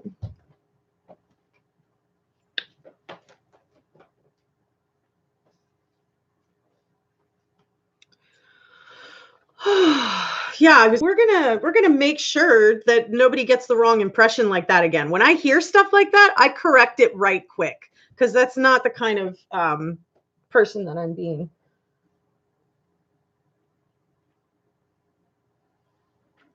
My cat's like running around weirdly. I'm like, what are you doing? Sheesh. You need a coffee now? Right? I'm like, oh my gosh, I need to go make another coffee to deal with some of this. It was your fault about the link, Gigi. No, you don't have to leave. It's fine. Moving right along. I look great, Frank says. Well, thank you. The lighting's a bit off on this one, but smoking is much worse than drinking. I quit smoking cigarettes in 2015 officially. I was still like dabbling with it. If I had too much like alcohol, I would pick up the cigarettes, and smoke. But I finally fully dropped smoking cigarettes in 2015. So many crazy people. Don't worry about them. Oh, welcome back. Oh, the simplest things sometimes, Leslie, are like 747s right over my head. I'm like, what? Oh, man. Pug Mama says, it wasn't me that said it initially. I wanted to punch whoever said that in the throat. Oh, boy. Just shut the trollers saying they need to remain in limits. Why defend yourself so elaborately? Well, you know what? I'm good at defending myself. I've gotten good at defending myself from bullying when I was a kid. Thank you, Frankie. You became a fan. That's so sweet of you. Thank you. Hello, Raul, Duke, and Ahmad, if you're still here. Someone else is like, calm down. Yeah, I know. I tend to go off a little bit sometimes. I know. I did do vaping for a little while, actually. I did, yeah. I could inhale like such big clouds and just like just cover the whole thing with smoke. You need a coffee now, Gigi. The kitty is getting frisky. Were they both running around? I didn't see Cloud, but I was watching Minu. I'm like, what are you doing? Oh, so I got to send that redicated document off to you guys, some of you guys. I think you have looked extremely pretty lately. Well, thank you. I actually think it's the extra lighting, to be honest. I don't know. Like, I don't know. Whatever.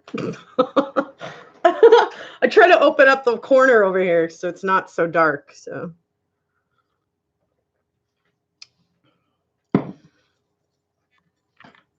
Is Sovereign still here or no? I think he left.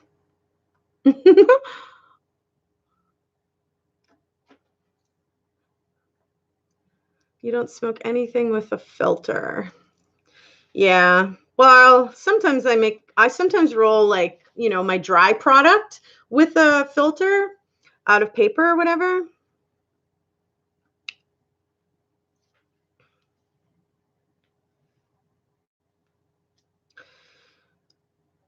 Hello, Bonker. Hello. Leslie says, I understand. Gigi, Lord have mercy on my soul. Oh my goodness. Lord have mercy on the souls of all the haters, actually, is what we really need.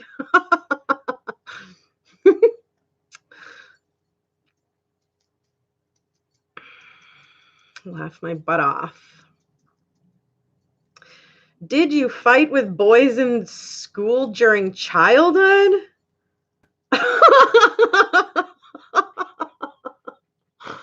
Oh boy, it's funny you should ask me that because I mean, yeah, I used to be quite the little bit of a scrapper, to be honest. Not when I was really little. It didn't hit until I was more of a teen that I got into my angry phase. And yeah, there were some guys that got the brunt of that. I have medicinal dry products that I use to stop my back pain, deal with my depression, help me sleep. Oh my, oh, look at that. Thank you. Boy. That's awesome. Thank you. So I use the dry product to help me with several things in my life. I have fibromyalgia and chronic neck and back pains. There's another one. I want to see. You want to see what? You want to see the necklace? The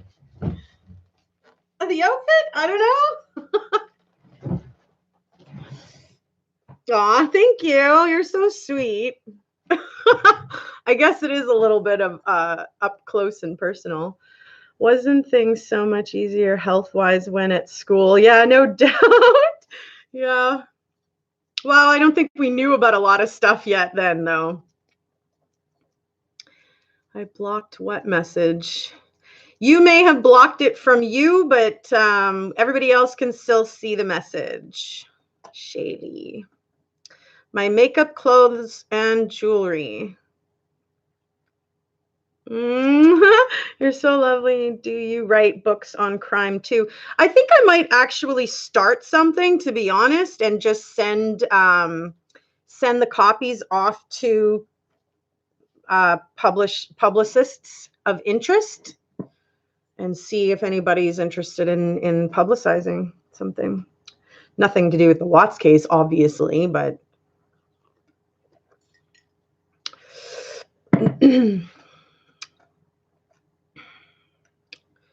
what the heck? Yeah, I don't know. I've been kind of gangster sometimes in my life when I was younger, you guys. So I was quite the scrapper and stuff. I did some very not nice things in my life, but you grow up and you realize that that's not the way to act, and you mature, hopefully.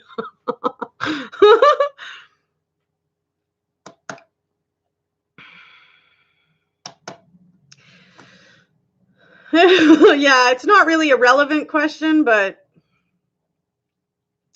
please wear a skirt.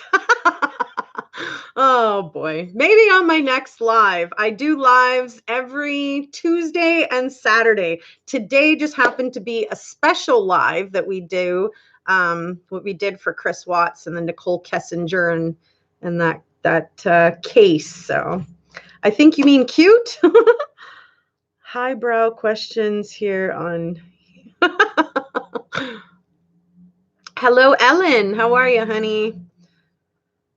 I see, Miss Shaylee. I just try to take it in strides. I don't really get offended about too many things, to be honest, unless people start attacking my character, my personality, who I am, what I stand for, because I know what I'm all about. So when I hear people, say, oh, she's just crying tonight and she'll be back on the live tomorrow with her boobs all stuck out and her makeup all done up and her hair all pretty, like, get out of here. That's the point of doing that, is to pick yourself up and not feel down continuously day after day after day. If you get yourself dressed in a nice outfit that you feel comfortable and confident in, you go put your makeup on, you feel done and put together, you put on a nice pair of shoes, you feel like $1,000,000, and there's nothing wrong with taking that upon yourself into your own hands and making it happen for yourself. And how dare anybody else, insult me with it? Like, are you freaking kidding me? What did you expect? I was going to be crying all night and come onto the live and I was going to continue crying all day? Like, come on, you got to pull yourself up out of it. Depression is real, folks. It is real. But hey, you're in control of you. So the people that go around doing exactly what I just said, they did to come around just to insult me and say something like that, like that karma is gonna suck. I'm sorry, but Lord have mercy on your soul if you're doing that. Brutal, some people. Boy. Here. That's my Insta for you. For you. It's cool, you know what you did and what you'd change and share things for the better now. Good qualities to have. Yeah, Craig Shaw, that's really like, it's nice that you noticed that. You know, I do try to not stay focused on the sad, bad times. You know, and let's face it, it's easy to stay there, right? But I try to pull myself up out of it and make myself feel better, put on some nice threads, go to the thrift store and find something new that I've never worn for a couple bucks.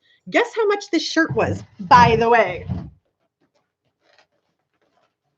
Yes, go ahead. How much do you think it was?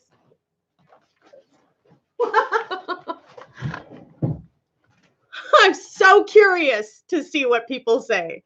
Hello, Hicham. Hicham. How much do you think the shirt cost? I know, but how much do you think it cost? You're going to be so shocked. 50 bucks, you think? $5, Leslie? It cost, drum roll, please. $1. Whoop, whoop. $1. And I feel like $1 million. You're right. Great find, right? I mean, it was practically brand new and it was like half off. And I'm like, yeah. So, deal of the day yesterday. And you know what? I do feel better about myself. And I get to, you know, I went and washed it, put it on today to wear it, did my makeup all pretty, despite that I was crying last night, you know? Some people. Yeah, I thought it was a good find too. You're so sweet, Michelle. Thank you, honey. I think it's important to take take control of our own lives and do what makes us happy. Because like for so long when I was younger, you guys, I made it about my partner that had to make me happy. They had to make me laugh. They had to put the smile on my face and stuff like that. That's not how it should be though. It should be that you have that internally for yourself and that you're able to kind of give it to someone else, you know? Bonjour. Excuse me. Je peux pas dire ton nom. I cannot say your name. That's what I just said. I love thrift stores, Mary. I am like the thrift store queen. No, but seriously, I find all the great deals, like for real. Hello, mister. How are you? T'es vraiment bonne. Ah, merci beaucoup. Je t'adore. Merci. I love thrifting. Like seriously love thrifting. I would love to own a thrift shop one day. That's how much I love it. Love the bargains for real. I'm so serious, Leslie. $1. I know, right? And it's so pretty. It's like brand new. It's velour. It's so soft. It's really pretty.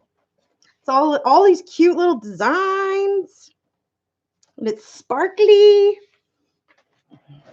Yeah. T'as 22 ans. Tu penses? Non, désolé, je suis 40. Yes, Michelle, I speak fluent French. T'es vraiment gros. OK, là, calme tes nerfs, s'il te plaît. Calme tes nerfs. On parle pas comme ça ici, s'il vous plaît.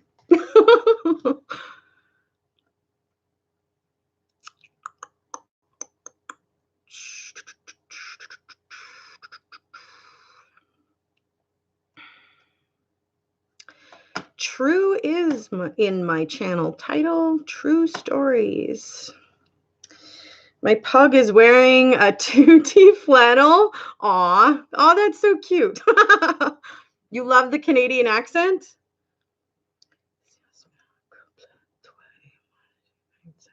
T'as juste 25? Ah, ça marche pas. Je suis 40, je suis trop vieille pour toi.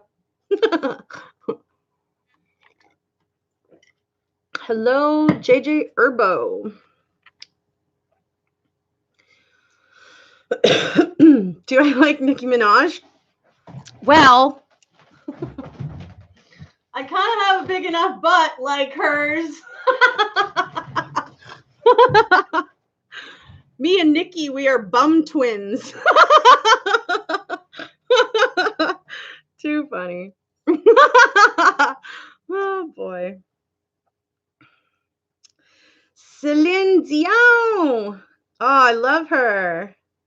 OK, calme tes nerfs. Je veux pas que tu me parles comme ça ou je vais te bloquer. C'est vraiment simple. Parle pas sexuellement, s'il vous plaît. Merci. What time is it here? It's 6:30. Your body very good.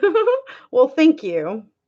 You shake it, girl. If you guys go check out my TikTok, I just did a video on what's her name again? What is Oh my gosh, I hate it when that happens. Okay.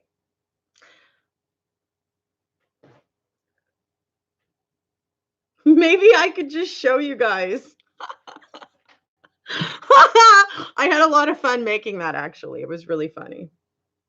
Well, I'll just see if I can pull it up.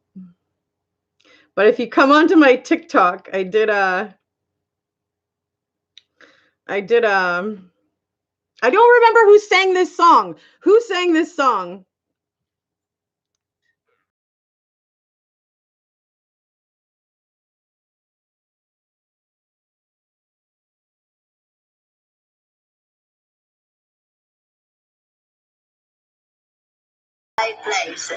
Okay, so who sings that one? I can't remember. What the heck is her name again? Junk. Michelle, I had fun. Okay, so here's the video. I'll just show you.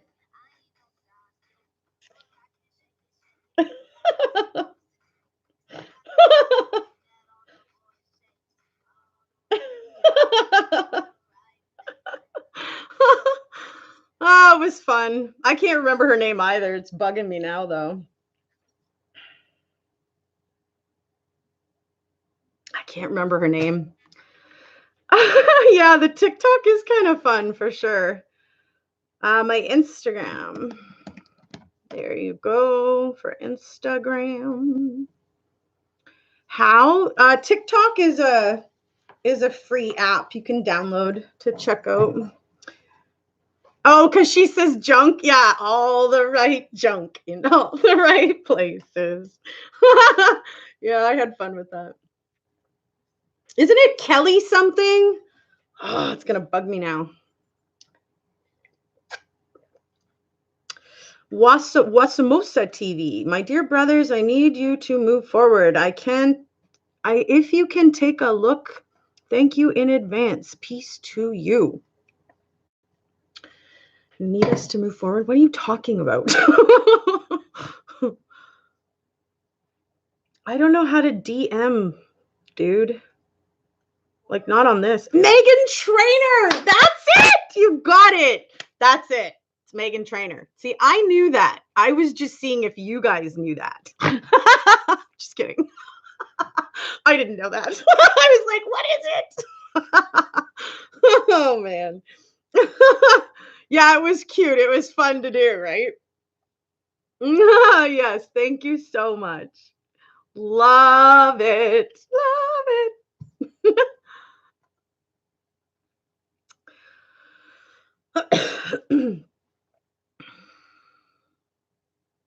No, I don't think it's Nicki Minaj. No. It's definitely Meghan Trainor. She's the one who made that song. No, I don't think it's Nicki Minaj. It was cute. It was so fun to do, Gigi. I was having fun with it, seriously. Not Meghan Trainor. You don't think it's Meghan Trainor? I think it is. Anyways.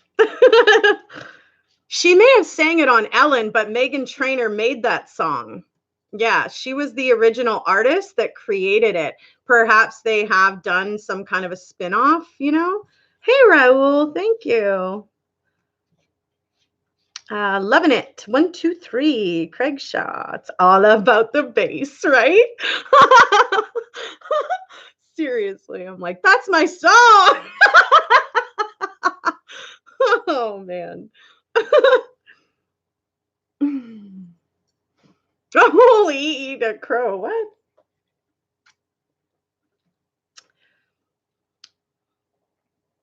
Yeah, I can answer the Instagram message when I'm finished here.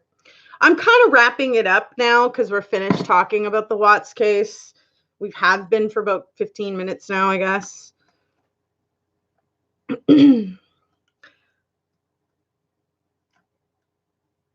Yeah, well, give me a minute, boy. Just slow your roll. Well, get there when I get there. I'm not there yet. You can totally send me that video for sure. I will gladly look at it. Chill your jets, right? Yeah, Meghan Trainor is all about the bass. I wouldn't be surprised if Nicki did a song based off of it too, you know? You go, girl, right? I'm just like shaking it. One time I did, when I was younger, I was like 18 or whatever, and I did that exact same booty shake. It was me, and there was a group of people that were on the dance floor, and they were all doing dance-offs. And it was at a bar, like everybody was having drinks or whatever and having fun dancing, right? I was obviously over the age of 18. And so the group of guys, we're all standing around, and there was one girl, and she just kind of seemed to have one regular move of, kind of pretty much humping the air, but going all the way down to the ground at the same time. And I just walked into the circle and I did my little booty shake that you guys will see on TikTok if you go check it out. And all of them were like, oh, damn. It was a really fun moment. Please dance, relax. You can go and see it on TikTok. Bonjour, Hugo. Comment ça va? I really like her too. I thought it was a really good tune because I ain't no size 2. But I can still shake it like I'm supposed to do. Oh boy. What's karma? What is karma, Shaylee? Right, Michelle? Honestly, I'm like, yep, it's my song. T'as 90. Oh, wow. Hello, Allah. Merci pour le compliment, Hugo. You're slurping on your coffee? Yeah, I've got a few sips left. A guest. Hello. Oh, you're drooling? You're so funny. Thank you for the compliment.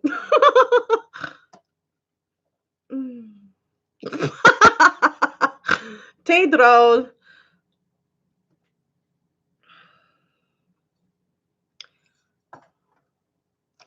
Comment est-ce que tu vas envoyer 50 euros? Cheeky. I am cheeky, girl. I am.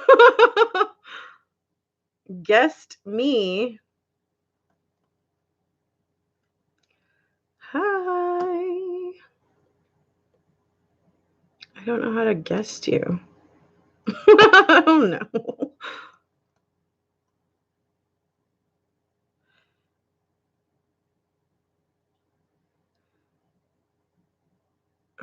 I wanted to see what he was going to say. Shaylee? Is that Shaylee?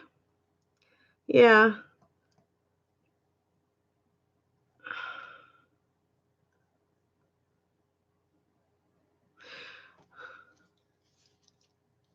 Miss Shaylee, did you understand what he was asking me or no?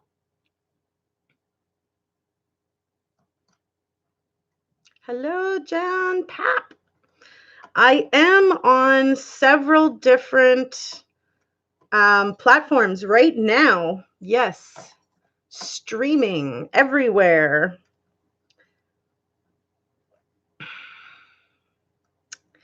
Right, but that person was like, I will send you 50 euros if you will shake your butt. And I'm like, really? Are you actually going to do that? And then Miss Shaylee blocked him and I can't see what he was going to say. I'm like, Ka, what are you doing? Écoutez comme musique de Niho? I've never heard of that one. No, I will not marry you. Come on, settle down. You'd be stuck with me for life. I'm sure I'd annoy you at some point. 100% can guarantee that, actually.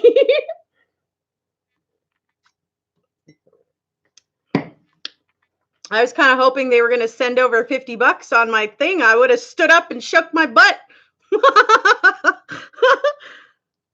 Comment je peux te... Hey, what's that? I don't even know what that word is now. Thank goodness for Sherry. He's such an a-hole. Who is? Who is Linda? I ain't no size 2, but I can shake it like I'm supposed to do.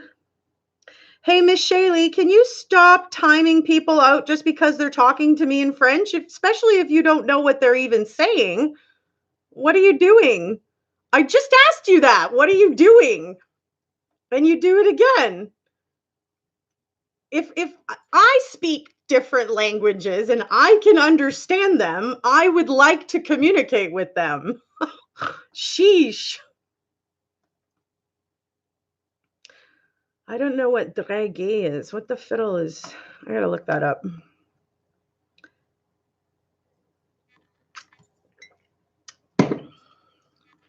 Hey, how about this? Let's make a deal. If you don't understand the language, if you're a moderator of mine, then allow me to take the person out of the conversation. Allow me to block the person versus you doing it, especially if you don't even know what they're saying, right? That would be something that we could do. Hello, Mommy Peanut. Draguer means to chat. Oh, that must be a slang. Hi, Mommy Peanut. Raoul Duke is still watching. But if I could get an answer back from my moderators that they all heard and they understand, and we will go forward kind of thing, you know? You just got an Amber Alert on your phone. Oh my gosh, what did it say, girl? You still have it to type it out?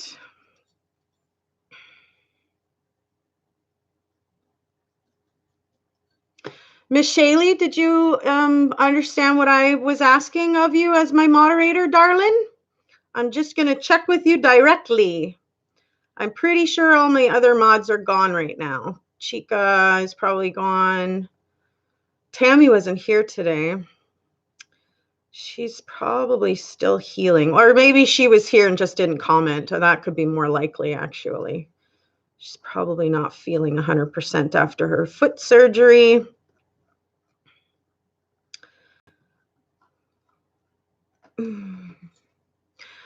Oh, Chica is here. Okay, so did Miss Shaylee and Chica, did you guys understand what I was saying about if you don't understand the language, maybe don't block the person, allow me to do that? I'm looking for a, yep, I got it, or yes, or whatever, a validation that you heard me.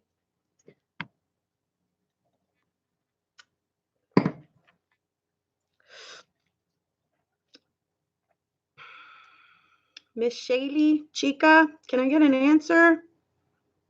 Amber Alerts is usually the missing children. That's true. I was wondering what it said, though.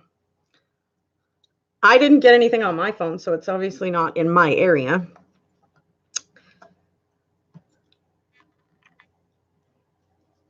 Sorry, was cooking. Yes, you understand. Love it. Thank you for answering, Chica. I love you. Can I get an answer from Miss Shaylee too, please? What's disappeared? If only gave a description of the car. Oh, okay. So the Amber Alert was just the description of the vehicle. Did they say how old the child was?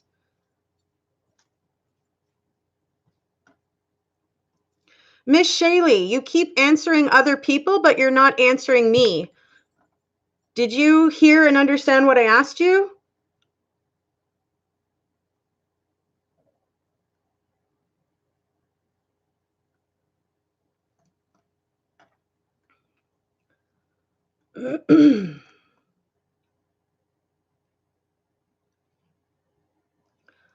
She's making me want to just take her off being a moderator if that's how she's going to be.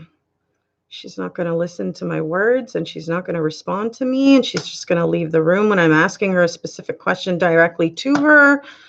I don't really see that as respectful back and forth. I feel like that is just rude. And as I said, if you don't understand the language, why would you be blocking it? Even if you did understand the language and I'm responding to the person in French, why block it? Like, I don't like that. So I'm kind of curious as to why she's doing that. And that's not how I roll. Like, I enjoy having multiple people comment, whether or not you speak English or French, doesn't matter, because I speak it both.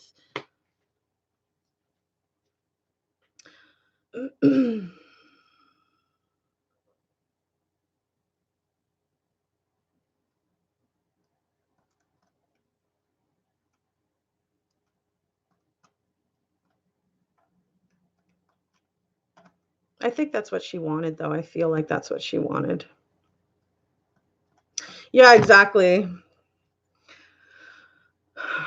It's really strange that it's gone, the alert. Yeah, I know. That's a little bit odd. Like, if I'm already responding, to go and block the message when I've already responded in French, obviously I understood and I'm okay with whatever the comment was. So I'm not okay with that. And the fact that she's just ignoring me flat out when I've been asking her directly is not respectful. So I don't need that. You're right. I don't. So removed and moving right along. She probably stole your 50 bucks. I was totally even going to do that. If the person was going to send the 50, I was going to be like, all right, here you go. Seriously.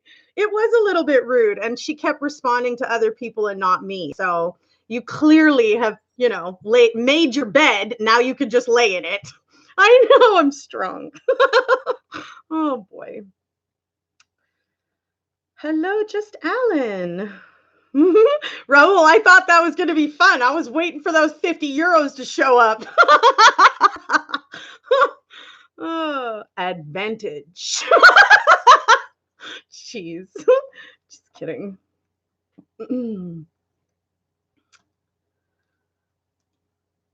So yeah, this has been a really fun live. Really probably shaking for your Skype. Oh my gosh, shush, Raul. That's so funny.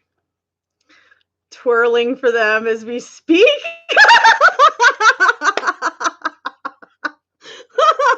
Right, Michelle? Oh boy. Sheesh. Anyways, yeah. I mean, look at even Chica, like, stopped cooking just to answer. Like, hey, I'm still here, Frick. Ay. I don't know, girl. I don't know. Guess it's possible. Hopefully I can follow up with her, but I mean, it's just like, hey, like, what are you doing?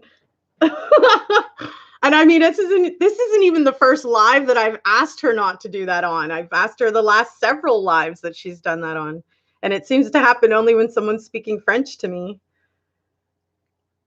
Moanad.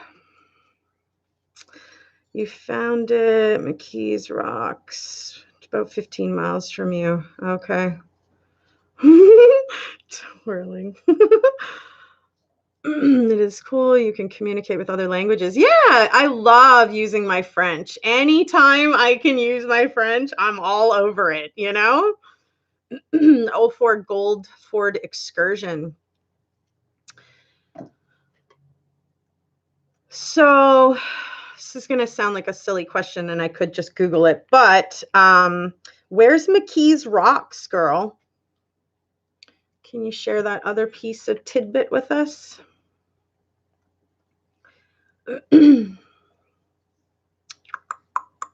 Yeah, Chica did answer. Yeah, that's what I was saying. Like, I mean, Chica even took a minute out of, and she's in the middle of cooking just to say, yeah, I got it. So that's how you keep it fresh. Yeah, keeping it up. Yeah, exactly. If you're using it, you won't lose it as much. It's right outside of Pittsburgh. Oh, okay. Pennsylvania? Okay. Well, I think we should all say a prayer for, you know, this little girl. It sounds like, is that what you said, a little girl? Or it didn't say anything about the child. Excuse me. Sorry. Yeah, so let's say a little prayer for this little girl who's gone missing, you know? You learned French in grade school? It's completely gone now. Yeah, definitely not using it will make it disappear on you, right? Demi-goddess. Very nice name. That's cool. Welcome. Hello, hello. I feel like having a glass of wine now, you guys. Do you guys want to hang out a little bit longer and keep chatting and having fun, or what? Didn't say. It didn't say about the child. Okay, well. Yes, yay. Michel, ma belle, sont des mots qui vont si bien ensemble. Do you guys want some wet food? Okay, I'll be right back. I'm going to grab a glass of wine. Be right back.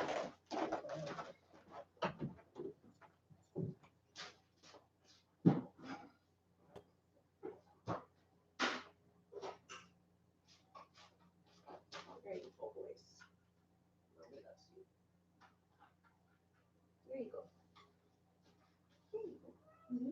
You're going to miss it.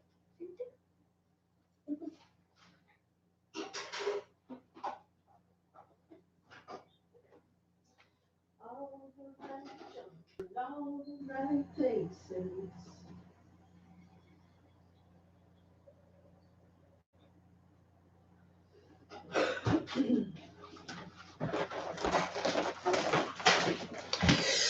Oh, Demi-goddess is still here.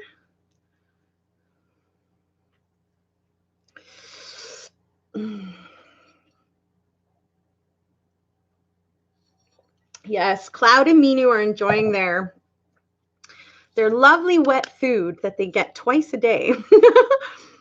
You have nothing to do, Leslie? Alrighty. You want the French guy to come back? Bring those euros with you. Just kidding. Oh, boy. Santé, of course. It's just a song, Yvette says. It didn't give you any names or details other than the car. Well, I guess we are to assume then that it is just involving a child. So, I mean, we should just, you know, we should just say a quick prayer for the children. I'm sorry, I was laughing at Stacy's comment. Show me the money. What movie was that from again? Oh, boy. You want a man to speak French into you in bed. Aw.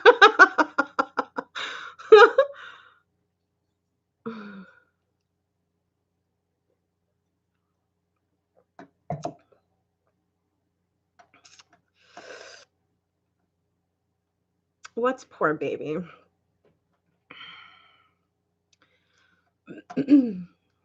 Raoul Duke is still here. And we are 36.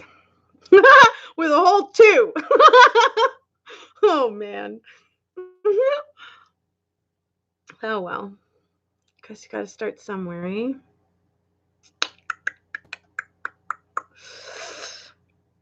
I just want a man in bed, Stacy says.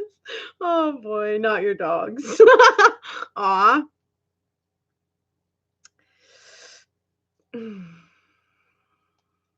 Aw.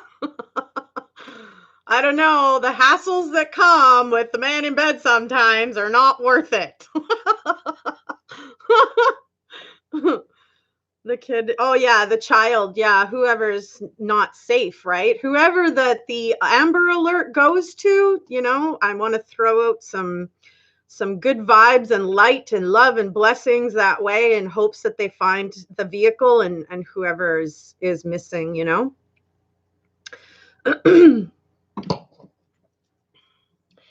I don't know, you guys. Like Chica, on a more personal note about Miss Shaylee and stuff. Like, I mean, I got a message from her last week that she was going to be leaving YouTube. She was going to be leaving us and stuff as a moderator, and that she wasn't going to be online anymore and stuff like that. And then she ended up being online, and I was like, "Oh, hey, Monique, I almost missed you. I'm sorry." But she ended up coming back online as a moderator. So I don't know if she was more hoping that I was just going to remove that when she told me that she wasn't going to be back on YouTube. And I mean, I just didn't take it off because I thought, well, whenever she might pop on, she might want to come and say hi or whatever, you know. So I left it like that. But I have this feeling now inside that it was her wanting to get away from doing that at all. That's what I get the feeling of.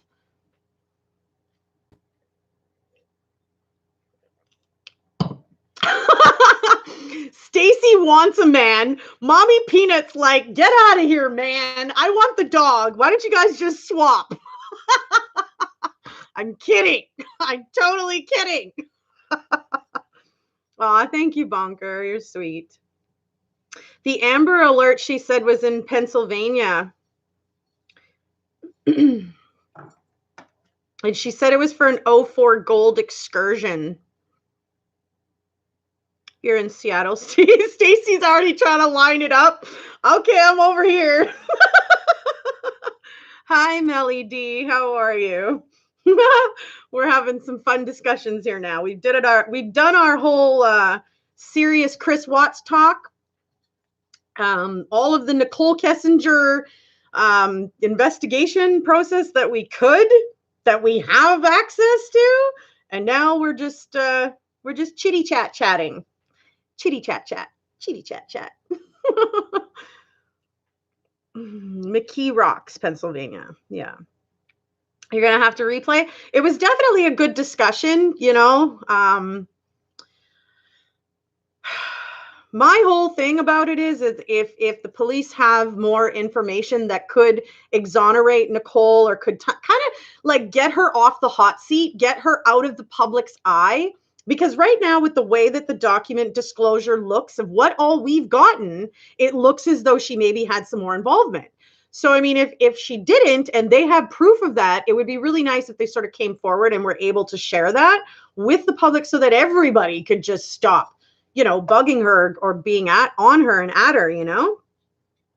Yeah, like we totally want to know. But like we have no idea because there's almost 200 pages missing from the redicated document that was released to the public. So there's more information that we weren't given. I believe there's more to the prison interview that was recently done. And then there's just so many unanswered questions as far as where Nicole was, where, you know, as far as her GPS coordinates, whether or not she ever did get a polygraph test. We don't know if that was kept from the redicated documents. So, I mean, we have no idea. We do need those pages. I have a feeling that Jim's interview is in those pages as well.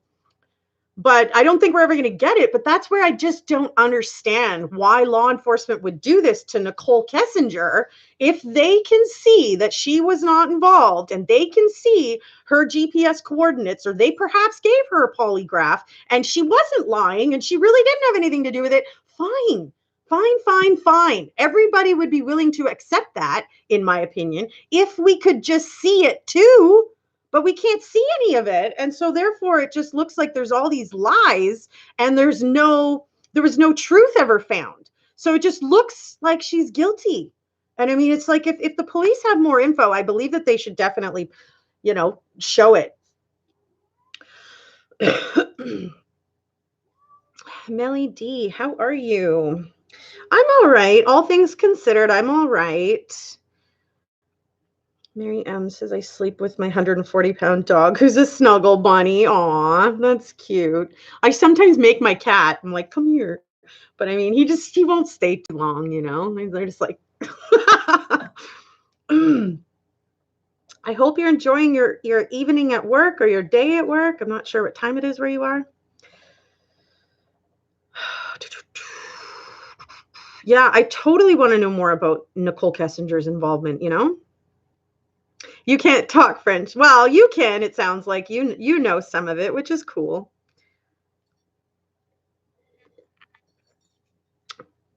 See, the reason that Jim is such a big question mark is because Nicole was using him as her alibi, as her whereabouts. So naturally, they would have had to talk to her. And, maybe she was really with him or something like that. Again, like I said, if we could just see more of the information, I feel like we could also safely just drop this. I mean, I don't have any doubts that authorities did their investigation properly. I just am having doubts about what I'm reading about what was given to the public because it looks incomplete. And I mean, it's just like, so did we get the rest of that info? Yeah. Did we find out about the red car? Did we find out about somebody saying there was a truck there? Did we find out about the GPS? Did we get a polygraph? I mean, it's all like up in the air with the public. Like I said, the authorities may have all of that info, and therefore they are able to safely say, you know what? The worst thing that she's ever done was get with a married man, which there isn't anything illegal about that, right?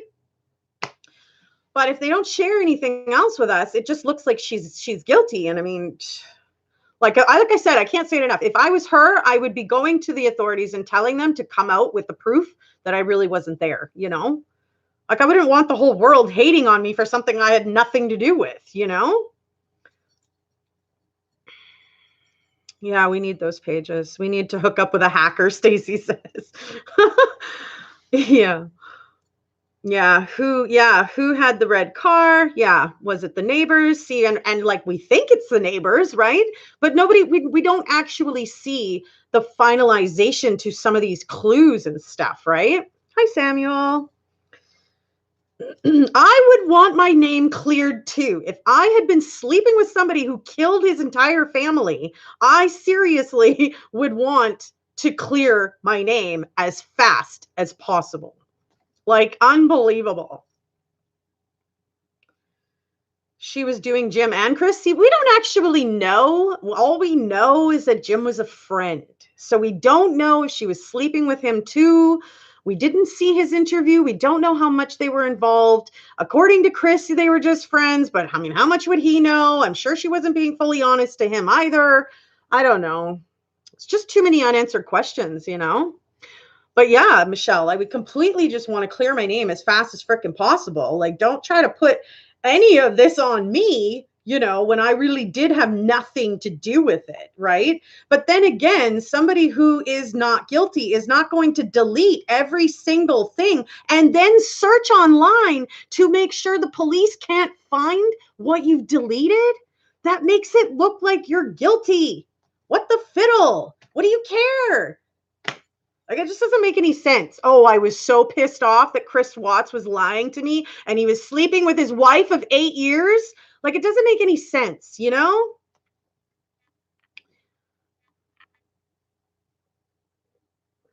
I think that they talked about it. I'm doing okay, Hassan.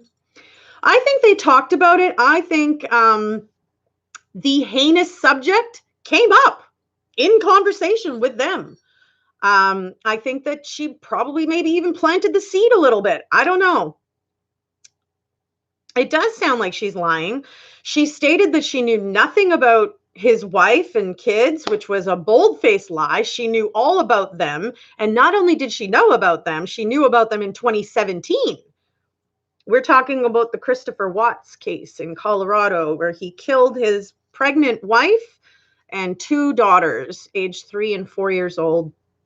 We are wondering if anybody else was involved in helping him do that, because there are details in the murder itself that don't line up with the coroner's report. Yes, it is sad to hear. What's even more sad is that complete strangers from all around the world have been fallen in love with this family that, Chris Watts annihilated from the face of the earth. We never even got to meet the baby that was in her belly. So I'm from Canada. Yeah, she Googled him in she was Googling her. She was Googling Shanann Watts. So she certainly knew some things. And that was not a typo. That was for real. She didn't sound very forthcoming. You got that right, Chica. 100%. And it really didn't take very much to see the dishonesty either. It sounds like she's lying in the tapes. Yeah, exactly. How was my day? My day was okay. Thank you for asking. Hello, 8-Bit. Very nice of you. Yours was horrible? Aw, I'm sorry to hear that. Yeah, strange with the Nico. So apparently, which I had written this down, you guys, because it was discussed, Shanann wanted the name Nico, but she wanted it spelled Nico. And Chris wanted Nico spelled Niko. And they were looking at including the name Lee with it. And get this, if you guys don't already know, Nicole Kessinger's middle name is Lee. So it was really weird that they were okay with that. Or I don't think that Shanann knew, right? I think Shanann was basing the Nico off of her best friend being Nicole, off of her best friend's son being Nicholas. I think she was trying to fit it all together, and think of a cute, different name, but similar, right?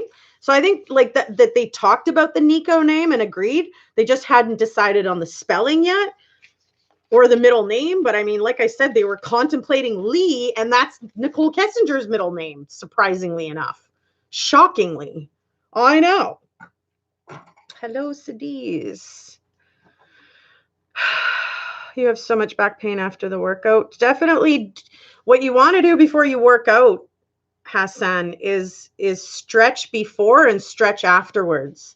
It'll warm up your muscles and stuff.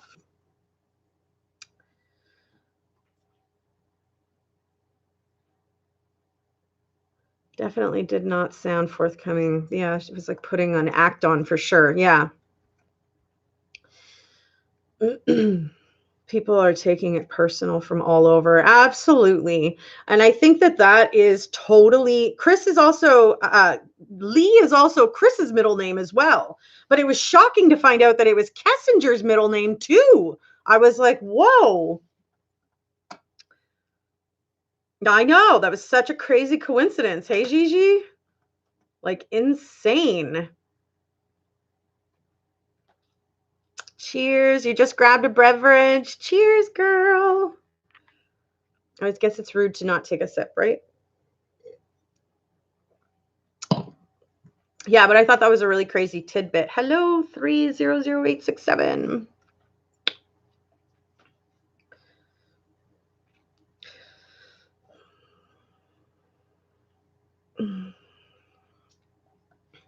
Totally freaky. Like if Chris hadn't have gone on national television pleading for his wife and children to come home after knowing full well that he was the one that killed all of them, I don't think the entire world would have caught on to this case. I don't know if it ever would have even hit the media if he hadn't have done what he did by going on to, national TV pleading for his wife and children to come home. And I mean, the whole world freaking heard about it. And then we were all going to our devices just to look up who this family was. And then you've seen all the videos on Facebook of Shanann and the girls. I mean, it was just literally impossible for anybody holding a heart to not fall in love with this family after seeing so much of them, But I think that if Chris Watts would have had never gone on national television, we may never have heard about this case at all. How many other cases are out there around the world of, people killing their family that we don't hear about, right? Like, I don't think we would have known about this if he hadn't have been on TV.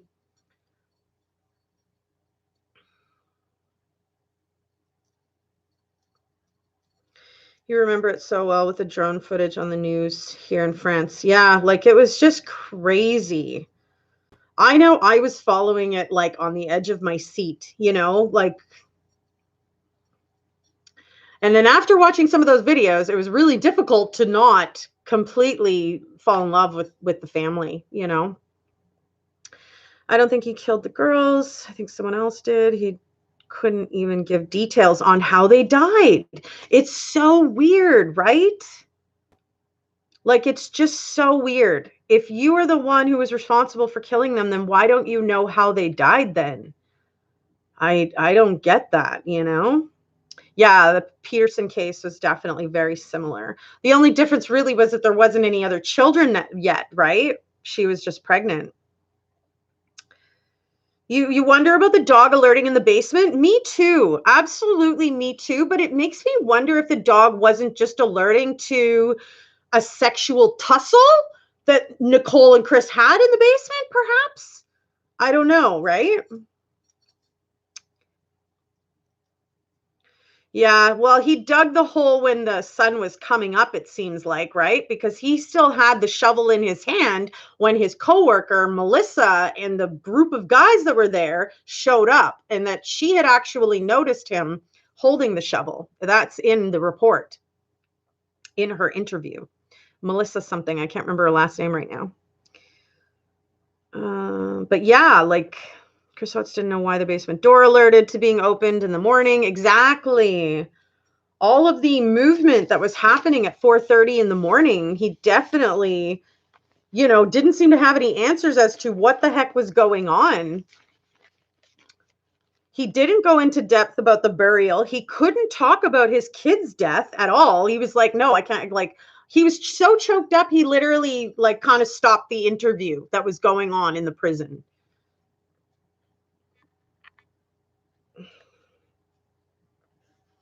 My real age is 40 years old. 40 years young, I should say, hey? See, I don't know, Peanut, if Jim would have been somebody to do something like this. And like I said, when Nicole Kessinger called Jim's phone at 6:15 in the morning, hers pinged in Frederick, Colorado, but his phone, when she called Jim, pinged in Milwaukee. So I really honestly sincerely think that Jim had nothing or no knowledge of any of this. And I don't see him being included, you know?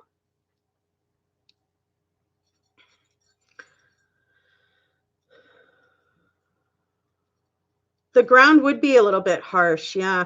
But maybe that's why he could only dig a clandestine, shallow type grave, right? He definitely didn't really have enough time, right? Considering that he supposedly left around 5:45, 6:15-ish or something like that. Like, by the time he had disposed of the bodies at the service site, there were other people that were showing up, coworkers of his, at like, what time was that? At like 7:30, 7:45? Yeah, she more or less used him as an alibi. I believe that his interview is part of the 195 pages missing from the redicated document. I don't know what an SC is, Hassan. 3 hours to kill 3 people. Yeah, or, well, I don't know. I believe that he definitely took the girls alive to the service site. I believe that that's where they died. But I definitely think that the cadaver dogs alerted on the house in the bedroom and the basement, making me think that, you know, something happened in the basement, and that's what maybe makes me think about a sexual tussle between him and Nicole. And we obviously know that upstairs is where things went down with Shanann and Chris, right? Yeah.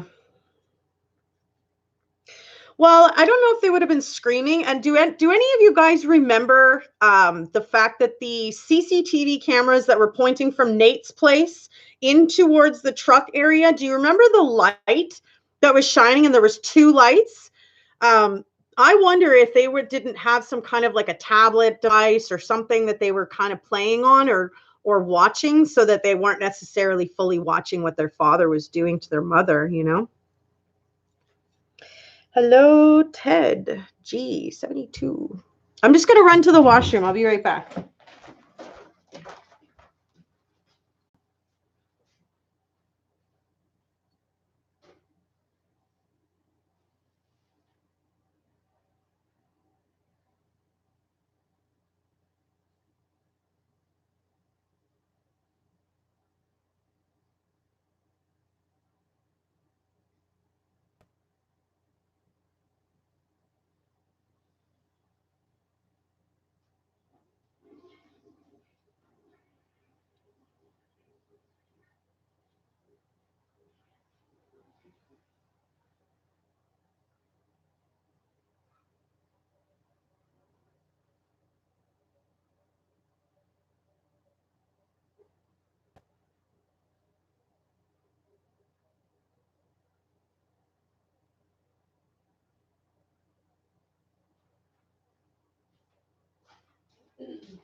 Thank you, Sunil, Steven, Sterling. Hi, Ted. I feel like I'm so close up to that one cam. You've got one for, what do you have for me? What are you talking about? One what? Hello, Jack. You love it how I call it the washroom? Why? It is where you wash up. Thank you, Matt M. I appreciate the fanning. Whoop, whoop. Back in the 70s, some guy murdered 5 people at the Roy Rogers and put them in the freezer. Oh my goodness. That is crazy. Where the heck is that? Where's Roy Rogers? One survived? Holy, that's intense. Wow. I bet they were very confused, scared, and quiet. Yes, I totally think that the Watts girls were very scared, confused, and quiet. Alexandria, Virginia. Interesting. I should look into that story. It sounds really crazy. You call it the bathroom? Washroom, bathrooms, kind of the same thing. Yeah, I'll totally look it up for sure. Ted, thank you. I know. To hear of them actually witnessing their mother being like dragged down the stairs. You remember Chris said that he dropped her. I think that's how Cece woke up, was hearing the thud of her mother's body on the ground, because let's face it, I mean, dead weight, it's so much heavier, right? And so apparently, I guess he wasn't strong enough to carry her down the stairs. So he ended up dragging her. Like, oh my Lord, so horrible. So horrible. You don't agree for what, Michelle? See their mom being hurt when I was little. If my mom cried, so did I. Oh, that's very possible. Yeah, it's very possible. I believe he even said at one point that they started crying, you know, but he also said that he didn't think that they touched her. And I mean, we all know that he had to go outside the house to pull his truck into the driveway, and we don't know what happened with the girls and whether or not they were trying to wake their mother, shake her, or they touched her, or what. He doesn't even know that. Thank you for the compliment. Chris is not a huge guy, but Shanann's not a huge girl, right? I just think, like, after he did what he did, you know, he he probably had no strength left or something. Like, it's just a heinous thought to even have to mull on. But in all honesty, just brutal. You know, he said that the girls were crying at one point. And then he said that they were just walking around the house at another point, you know. Yeah, dead weight is heavier than if you're not dead, right? If you're alive, crying out loud. It's possible the girls would have been hysterical, yes, for sure, at watching their mother get dragged down. I think that's when Chris said that they started crying, because they were watching that, you know. Hey, Tambra. Yeah, we're having a good live tonight. Having a glass of wine now. I thought we were on to other subjects, but we've kind of retracted back to Chris Watts now and the whole case, so. I mean, it's just sad, though, that the girls had to witness that at all. I'm just, you know, this is going to, like, I'm just glad that they don't have to kind of live with that. They're in a place where there is no pain, there is no tears, there is no sadness. I'm just so glad that they don't have to relive and remember that and grow up like that without a mother or a father or anything. Like, I mean, crazy. Yeah, that's, at least they're in a better place. But I mean, it's sad what all had to happen, you know, like, for them to be there. It's just horrible. Yeah, I can't even imagine, Peanut. Seriously, I can't even imagine. So, I mean, at least they don't have to have their lives continue like that and be even more sad, right? What do you guys think? I mean, that's a horrible thing to say almost, but thank you, Julian. It's so sweet of you. You prefer to think Cece was asleep. I wish that neither of the girls had to witness any of that. It was so hard to hear those details. I mean, and yet the police basically knew it all along the moment that they got the Vivint cameras. They just needed him to spit it out, you know? Confess it and spit it out and get sentenced. Yeah, the Long Island serial killer's still at large. Hopefully, he is, you know, just as smart as the Golden State Killer, and he sends in his DNA or something. That would be amazing.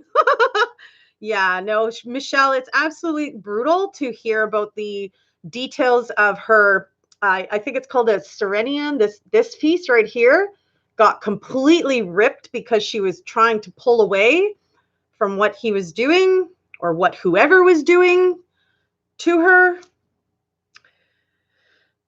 Julian, where are you from?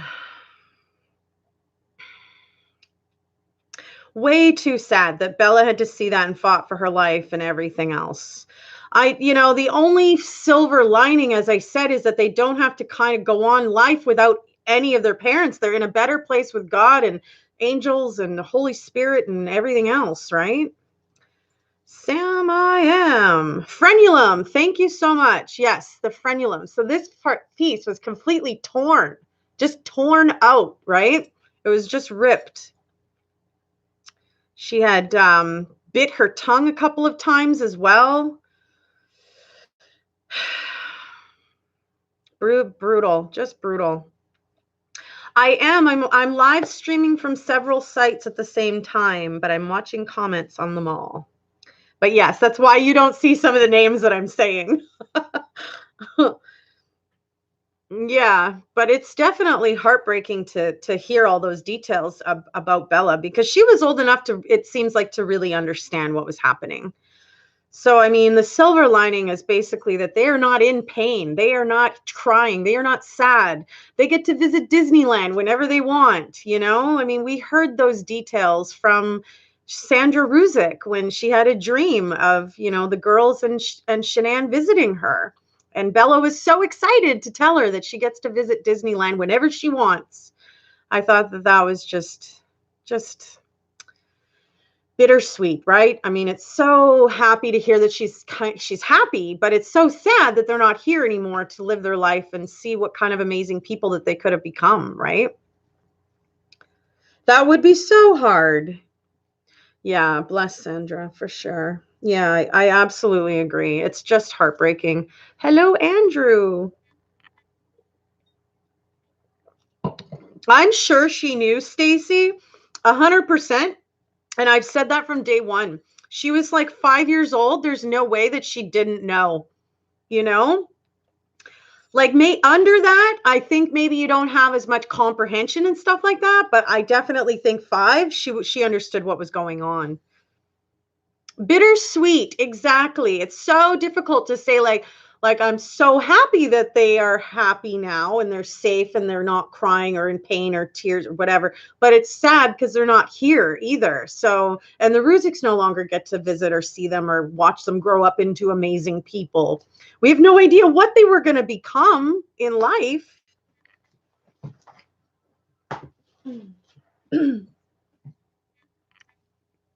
I'm just going to grab my water, you guys. Hang on one sec.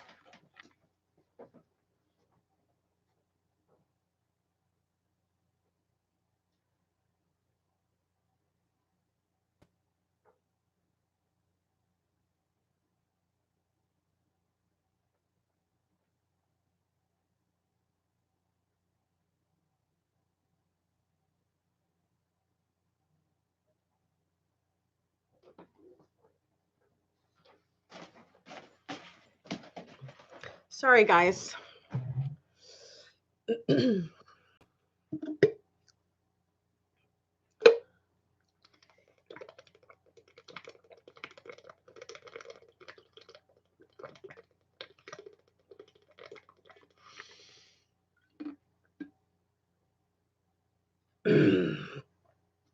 Well,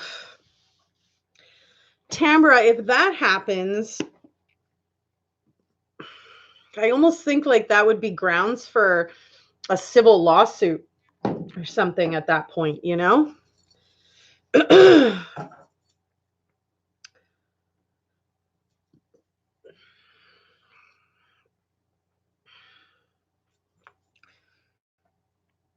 Excuse me. I think it really was comforting to Sandra Mary. I see your comment. Definitely, I think that Sandra was she was blessed with contentment in her heart that they are all in a better place now. But I mean, as I said, very bittersweet, I'm sure, right? You're a little surprised that Chris has lasted at this point, but he's also always been by himself. He's also changed his look and he's been transferred out of the prison where most people would have probably known his name and put into a completely different location that probably nobody knows who the heck he is. And now that he doesn't look like the same person, you know, like I said, he's protected right now too. Like if somebody were to get to him now, the repercussions would come onto the corrections officer and the facility themselves because they didn't properly protect him, right? And he's not, as far as we know yet, he's not in general population. But you know, apparently it wasn't going to be too long till he did go into GP.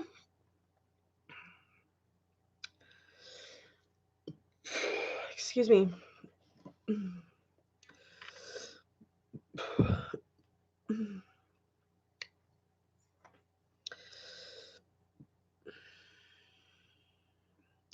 If he stays in the prison Colorado, he would have been dead for sure. That's why they transferred him, you guys, because legally they kind of have to protect him. And to leave him there, along with the fact that there were friends of the Ruziks that were in that particular jail. So he even changing his look, he would not have been safe because they would have known who he was.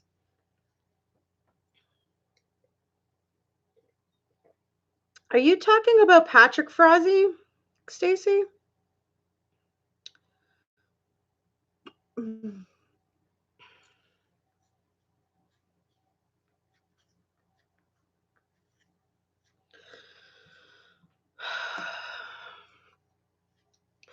Yeah, I forget when the heck his birthday was again, actually.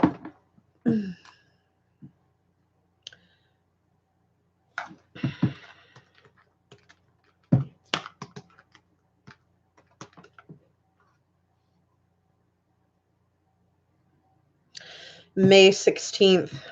Yeah. I just had to check when it was. Yeah, I look up and there's the date. I already checked. Sorry, I shouldn't have commented out loud. Yeah, so the 16th was his birthday. But definitely if he would have stayed in Colorado, like I said, there were people that were in the jail that the Ruziks knew, like Frankie Jr., that would, you know, they certainly would have taken care of him, you know, kind of thing.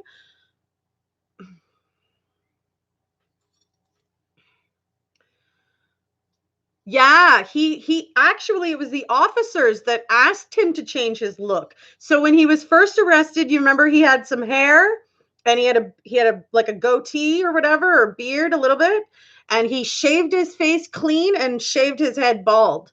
So he changed his look in order to be more safe. And he was advised to do that by, you know, law enforcement or whatever, corrections facility and stuff, you know. You know what I haven't heard anyone else say while Shanann was gone? He had the girls and apparently went about taking care of them over the weekend, only to kill them on Monday. Yeah, well, again, that's what makes it seem like, did you even fully do all of this? Like, the fact that he doesn't have all the details right and that he just seems so choked up over it. I don't know too many criminals that have ever come and turn around crying over their crime. It's very rare.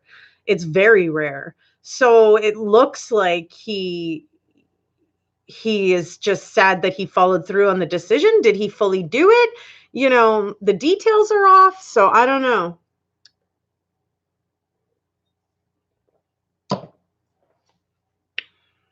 Unfortunately, on your birthday, Chica. Well, let's remember it more as Chica's day versus Chris. Let's do that. I'm worried that this is going to fall on there again.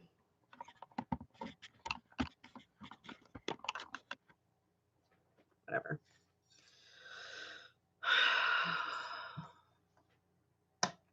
I can't seem to get past like the 40s.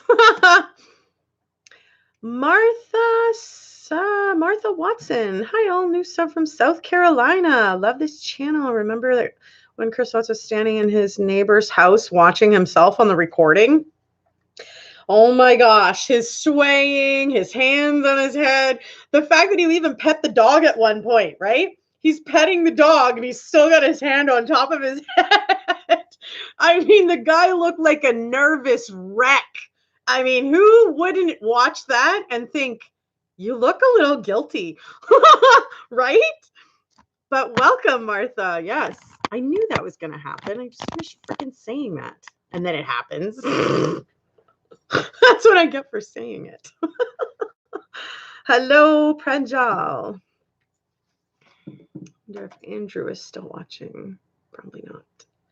It says, yeah, though. Chica says, since he and I have same birthday, I thought, do I think like he does? No, you do not have thoughts like he does, Chica. Oh my goodness, girl. No way. Well, I don't know. Maybe you can better answer that. Do you have thoughts like that? Aw. His head's kept shaking. Like it hurt. Yeah. Oh, the only real hurt type hands I remember seeing was Nicole Atkinson, where she realized that Shanann's phone was there and she was just like super worried and concerned, you know? That's the only shaking that I kind of remember. He was just nervous as sin.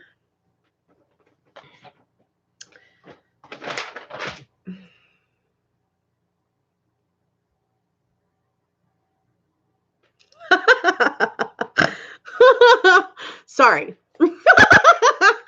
I had told a buddy of mine that rain was coming his way, and of course it eventually hit over there, and he's like, I just got rained on. I'm like, sorry.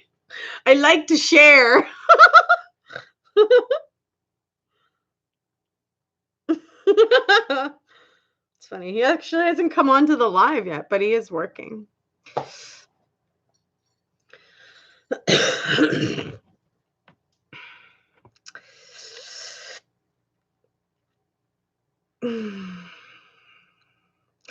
His sunglasses fell on his nose when talking to the police in Nate's house. He was so irritated and so nervous. I mean, seriously, I think a child could have watched it and went, "You've done something wrong, haven't you?" Like, that's what it looked like, for real. Now I'm wondering if Miss Shaylee can even hear us at all.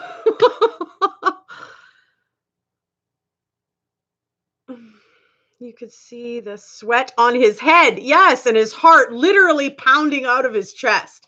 He was so nervous. Hello, Selfie P. Thank you for the fan. Hello, Ghost. Welcome. So happy for you to join. Hey, I'm out of the 40s. I'm in the 30s. Whoop, whoop. Oh, boy.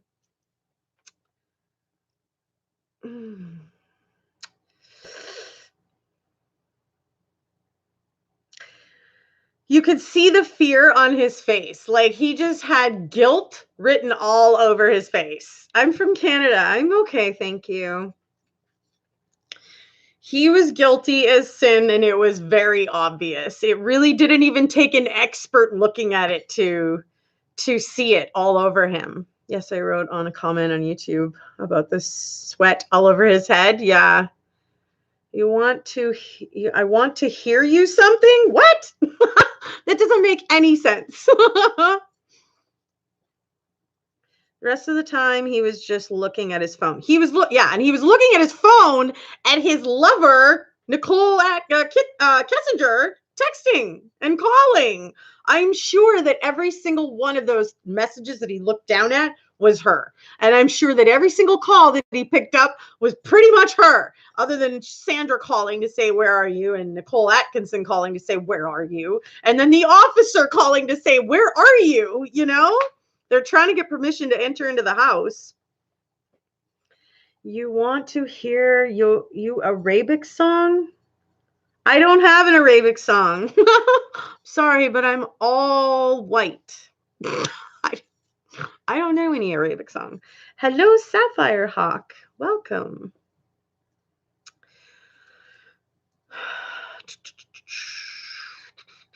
Yeah, I definitely think it was Nicole too, right, Martha? I mean, completely. There's no way that she wasn't actually all over whatever he was. They were in constant communication when Shanann was gone to North Carolina to see her family in the Ruzicks, right? So, I mean, they were in constant contact. They were around each other all the time. Chris admittedly said he barely slept at home. He was over at her place all the time. Hello, I was here for my Snowden reading. Nice. I'm so happy to see you come back. That's awesome. Look at all the likes. I don't even know who sent that. I missed that. Well, thank you, whoever that was. It was probably a combination of people, and I just totally missed it. Aw. But yeah, the Snowden case was pretty insane, eh? And it's still kind of going on in a sense too, right? MC Kenneth. Oh, the Madeline case. Oh, man. That one really bugged me because they legitimately just left their child sleeping alone and went out for dinner with friends. I don't know. That was not cool. In a new place that you don't know. I don't know. None of that was a good idea at all. Flex bicep. Why, you can see it sometimes when I'm moving around. There's my flex. I'm just kidding. I don't even know how to flex that way. Too funny. My age you can guess, Yakmez. Why does everybody care about age? I say that all the time. I'm 29 and holding. She's laughing at my flexing. Ooh. I think that's actually to flex up here, isn't it? Or something? I don't know. I'm not a bodybuilder at all. I don't know. Yeah, sheesh. Yeah, exactly. Going out for dinner without your kids and stuff like that. Like, I don't know. I totally understand if you're in a group and stuff like that, but somebody should definitely stay behind with the kids. I mean, take turns, for crying out loud, but let the couples like cycle through, right? If there's 3-4 couples and y'all have kids, one couple stays in while the other goes out and you guys rotate, but like all of them going out and everybody's leaving the kids, like what the fiddle? Why don't you reading my comments? I am reading your comments, Ghost. Oh, I may have missed you. I'm sorry. I may have missed that. But I don't have an Arabic song, right? Noor's Alizane on YouTube. No, I'll have to look it up after, okay, Ghost? And what does that mean with the guest me? Oh, like I can drag you in here? That's so funny. Am I going to regret this? Roll the dice. Shoot. Well, I don't know how to do this. I'm dragging and I'm dropping. It's not working. Add to stage. And it just clicks off. Sorry, it's not working. It's broken. You're 30 and holding? Yeah. I'll just stick to my 29. For as long as I can, I guess. I consider myself to be older and wiser, though. I don't think aging is a bad thing. I actually think that it's a good thing. You should never ask a lady her age, but it seems to be the reoccurring question that everybody wants to know, and I'm never sure why. You know what? It's mostly, in my opinion, people that are from foreign countries, because the folks that are from North America, that use English language every day to meet and greet with people like that, they usually don't start off with "What's your age?" It's usually from a different country that's not like the US or Canada, where people just don't usually ask that. Like, so that's how I freaking see that. A little bit. I guess it can be a little bit rude if you take offense to it. I really don't care. I'm just like, whatever,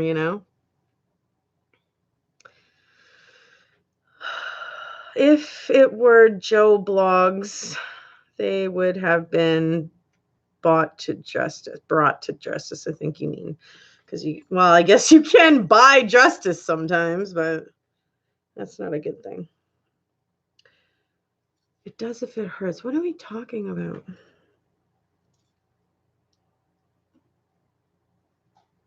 Hey, does somebody want to answer a completely mundane question for me, please? What the fiddle is the top thing on the watch for that you turn and turn? And it's got all these numbers, 10, 20, 25, 35. What the fiddle is that even for? I should just Google it. But I don't care for looking. I don't mind looking stupid sometimes to ask questions I don't know the answer to. Someone else might know a better answer than I do anyways. But are you supposed to keep it at the 12? Or are you supposed to keep it at the thing? Like, I'm like, what is this for? Oh, man. I don't know if it's a stopwatch because, like, you can turn it. Hang on. There. See?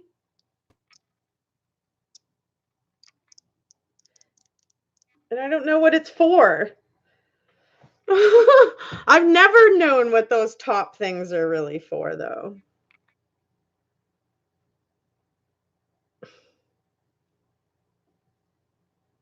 You think it's just the design? Interesting.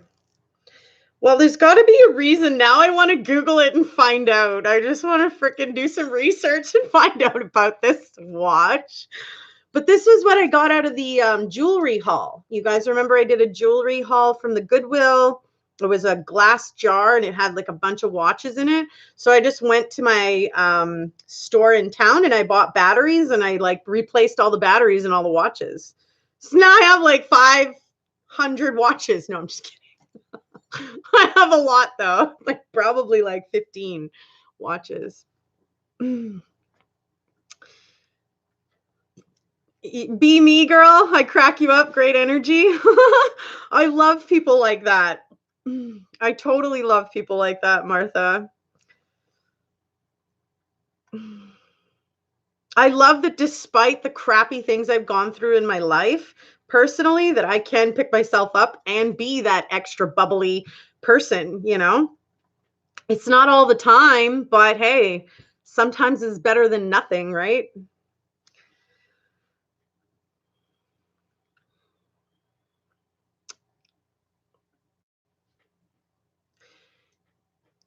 You would think, what's an international rule, Chica?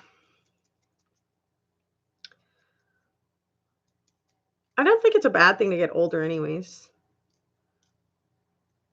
You haven't worn a watch since 2007?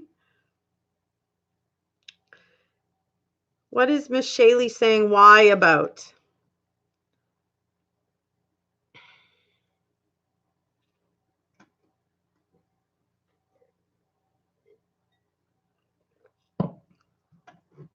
Hello, Joanne, La Frenière, ma belle. I don't think we know. Sam I am says, you just go Google it, Sherry. I don't know. Okay, I'll Google it. How about I let you guys know what I find out? Too funny. Ferrari. I think it's a diver's watch.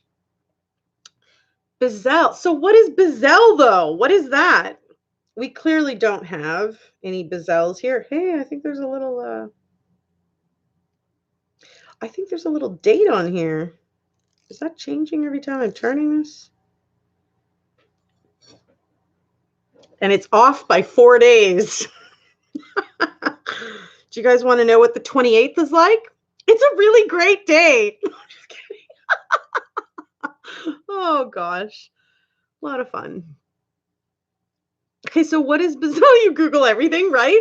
I'm like from the olden days though, where I'm just like trying to figure out like what something is. I look in like, you remember the library when you can look up old pages and it just scroll. You got the old newspaper pages sticking up, right?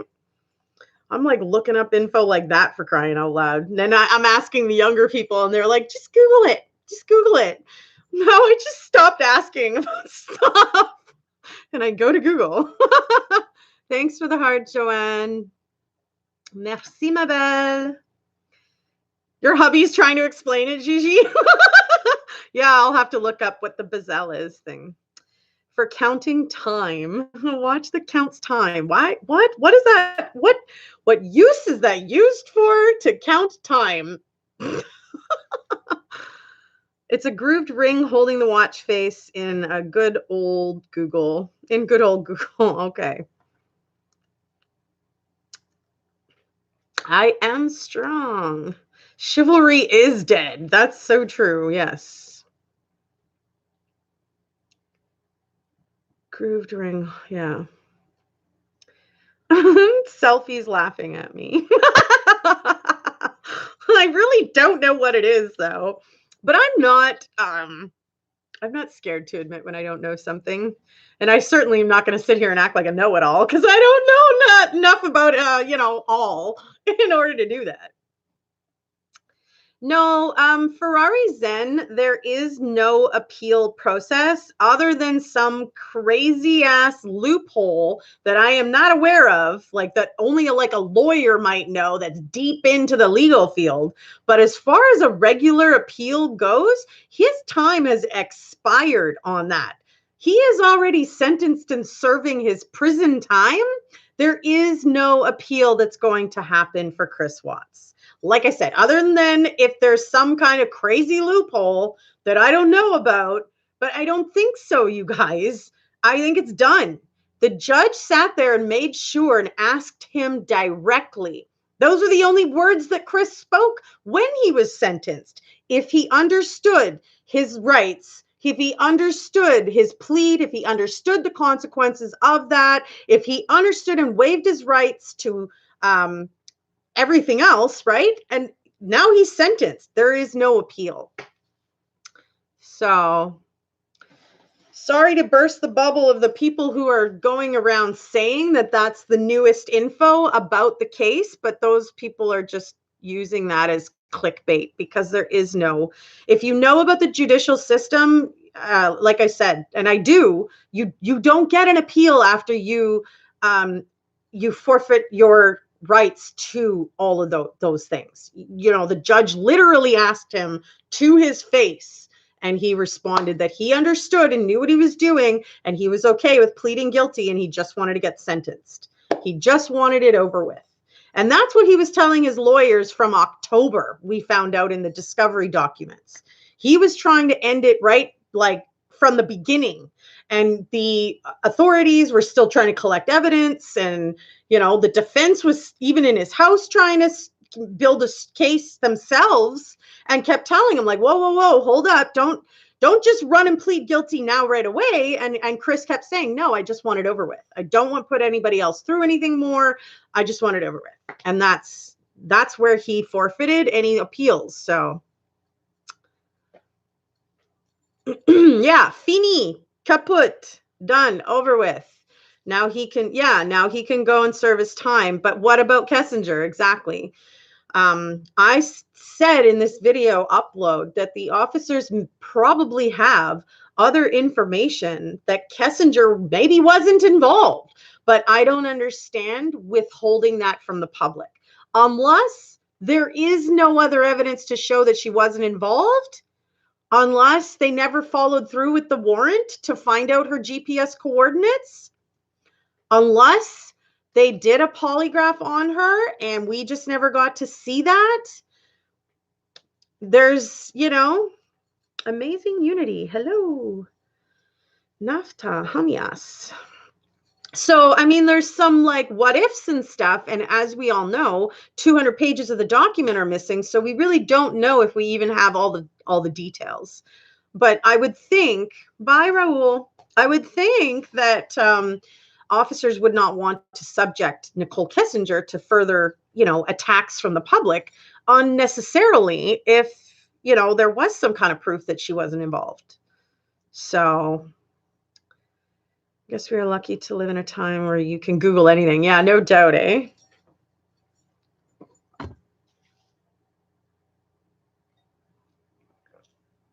Done like a burnt steak. Totally done. Yeah, if there was any accomplices, they do need to be brought to justice. I completely agree with that. Yeah, checkmate. Exactly. I'm so pleased I caught your live. Oh, wow. It's freaking 2:45. Oh, my gosh, girl. Well, I thank you so much for coming in and saying hi, Michelle. Michelle, ma belle. I hope you have a wonderful sleep. Stacy's heading out too. Okay. Well, you have a great night too, Stacy.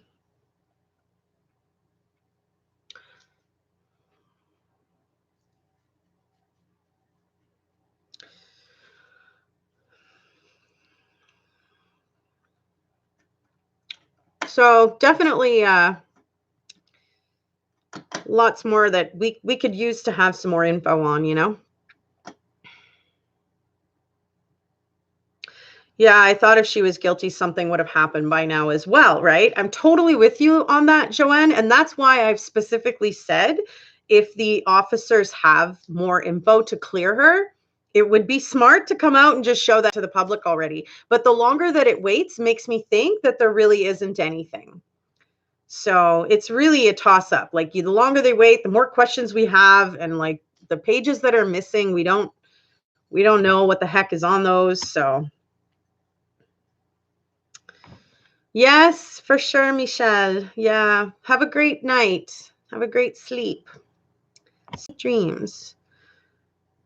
And Alice is checking out. It's almost 9. Much love to you, Alice. I will send you the Redicated link so you can check out some of the timestamps that we've talked about tonight. But yeah, for sure, it's definitely a lot of unanswered questions. So if I was Tammy and Coder and you know, the officials, I would come out and show some proof. But I guess I got to get that permission from Nicole Kessinger first, right? I think that they probably did do the interview with Jim Ferrari, but they did it without disclosing it to the public because he really had nothing to do with it. And he was probably in Milwaukee, like what shows on the cell phone records of Kessinger. And he wasn't in, you know, he wasn't even around the area to have anything to do with it. So yeah, game over. Sentenced, jail, locked doors, done for sure. So we've had an amazing live tonight. Lots of good interaction, lots of great conversation. I cheers you guys to a wonderful evening. It's awesome to spend time with you guys. I appreciate all the support, the online love, and coming to share your opinion and just be a part of the conversation here. You guys are all amazing, and I love you all. I hope to see you all come back on Saturday for our next live tomorrow at our regular 2 p.m. Central Daylight Savings Time every Tuesday and Saturday. So I hope you guys have a safe and happy evening. I love you guys. All. Even the trolls. I love you all. And I will definitely see you guys again soon for another true story with me, Sherry Wiens. It's TGIS. Thank God it's Sherry. Definitely hope you guys have a great night and that you'll support me by rewatching and listening to all the details that I shared in this video. If you enjoyed it, give it a like. And if you're new here, hit that subscribe button. I'd love to see more of you. I thank you guys for watching, and we will definitely see you again soon. Bye for now, guys.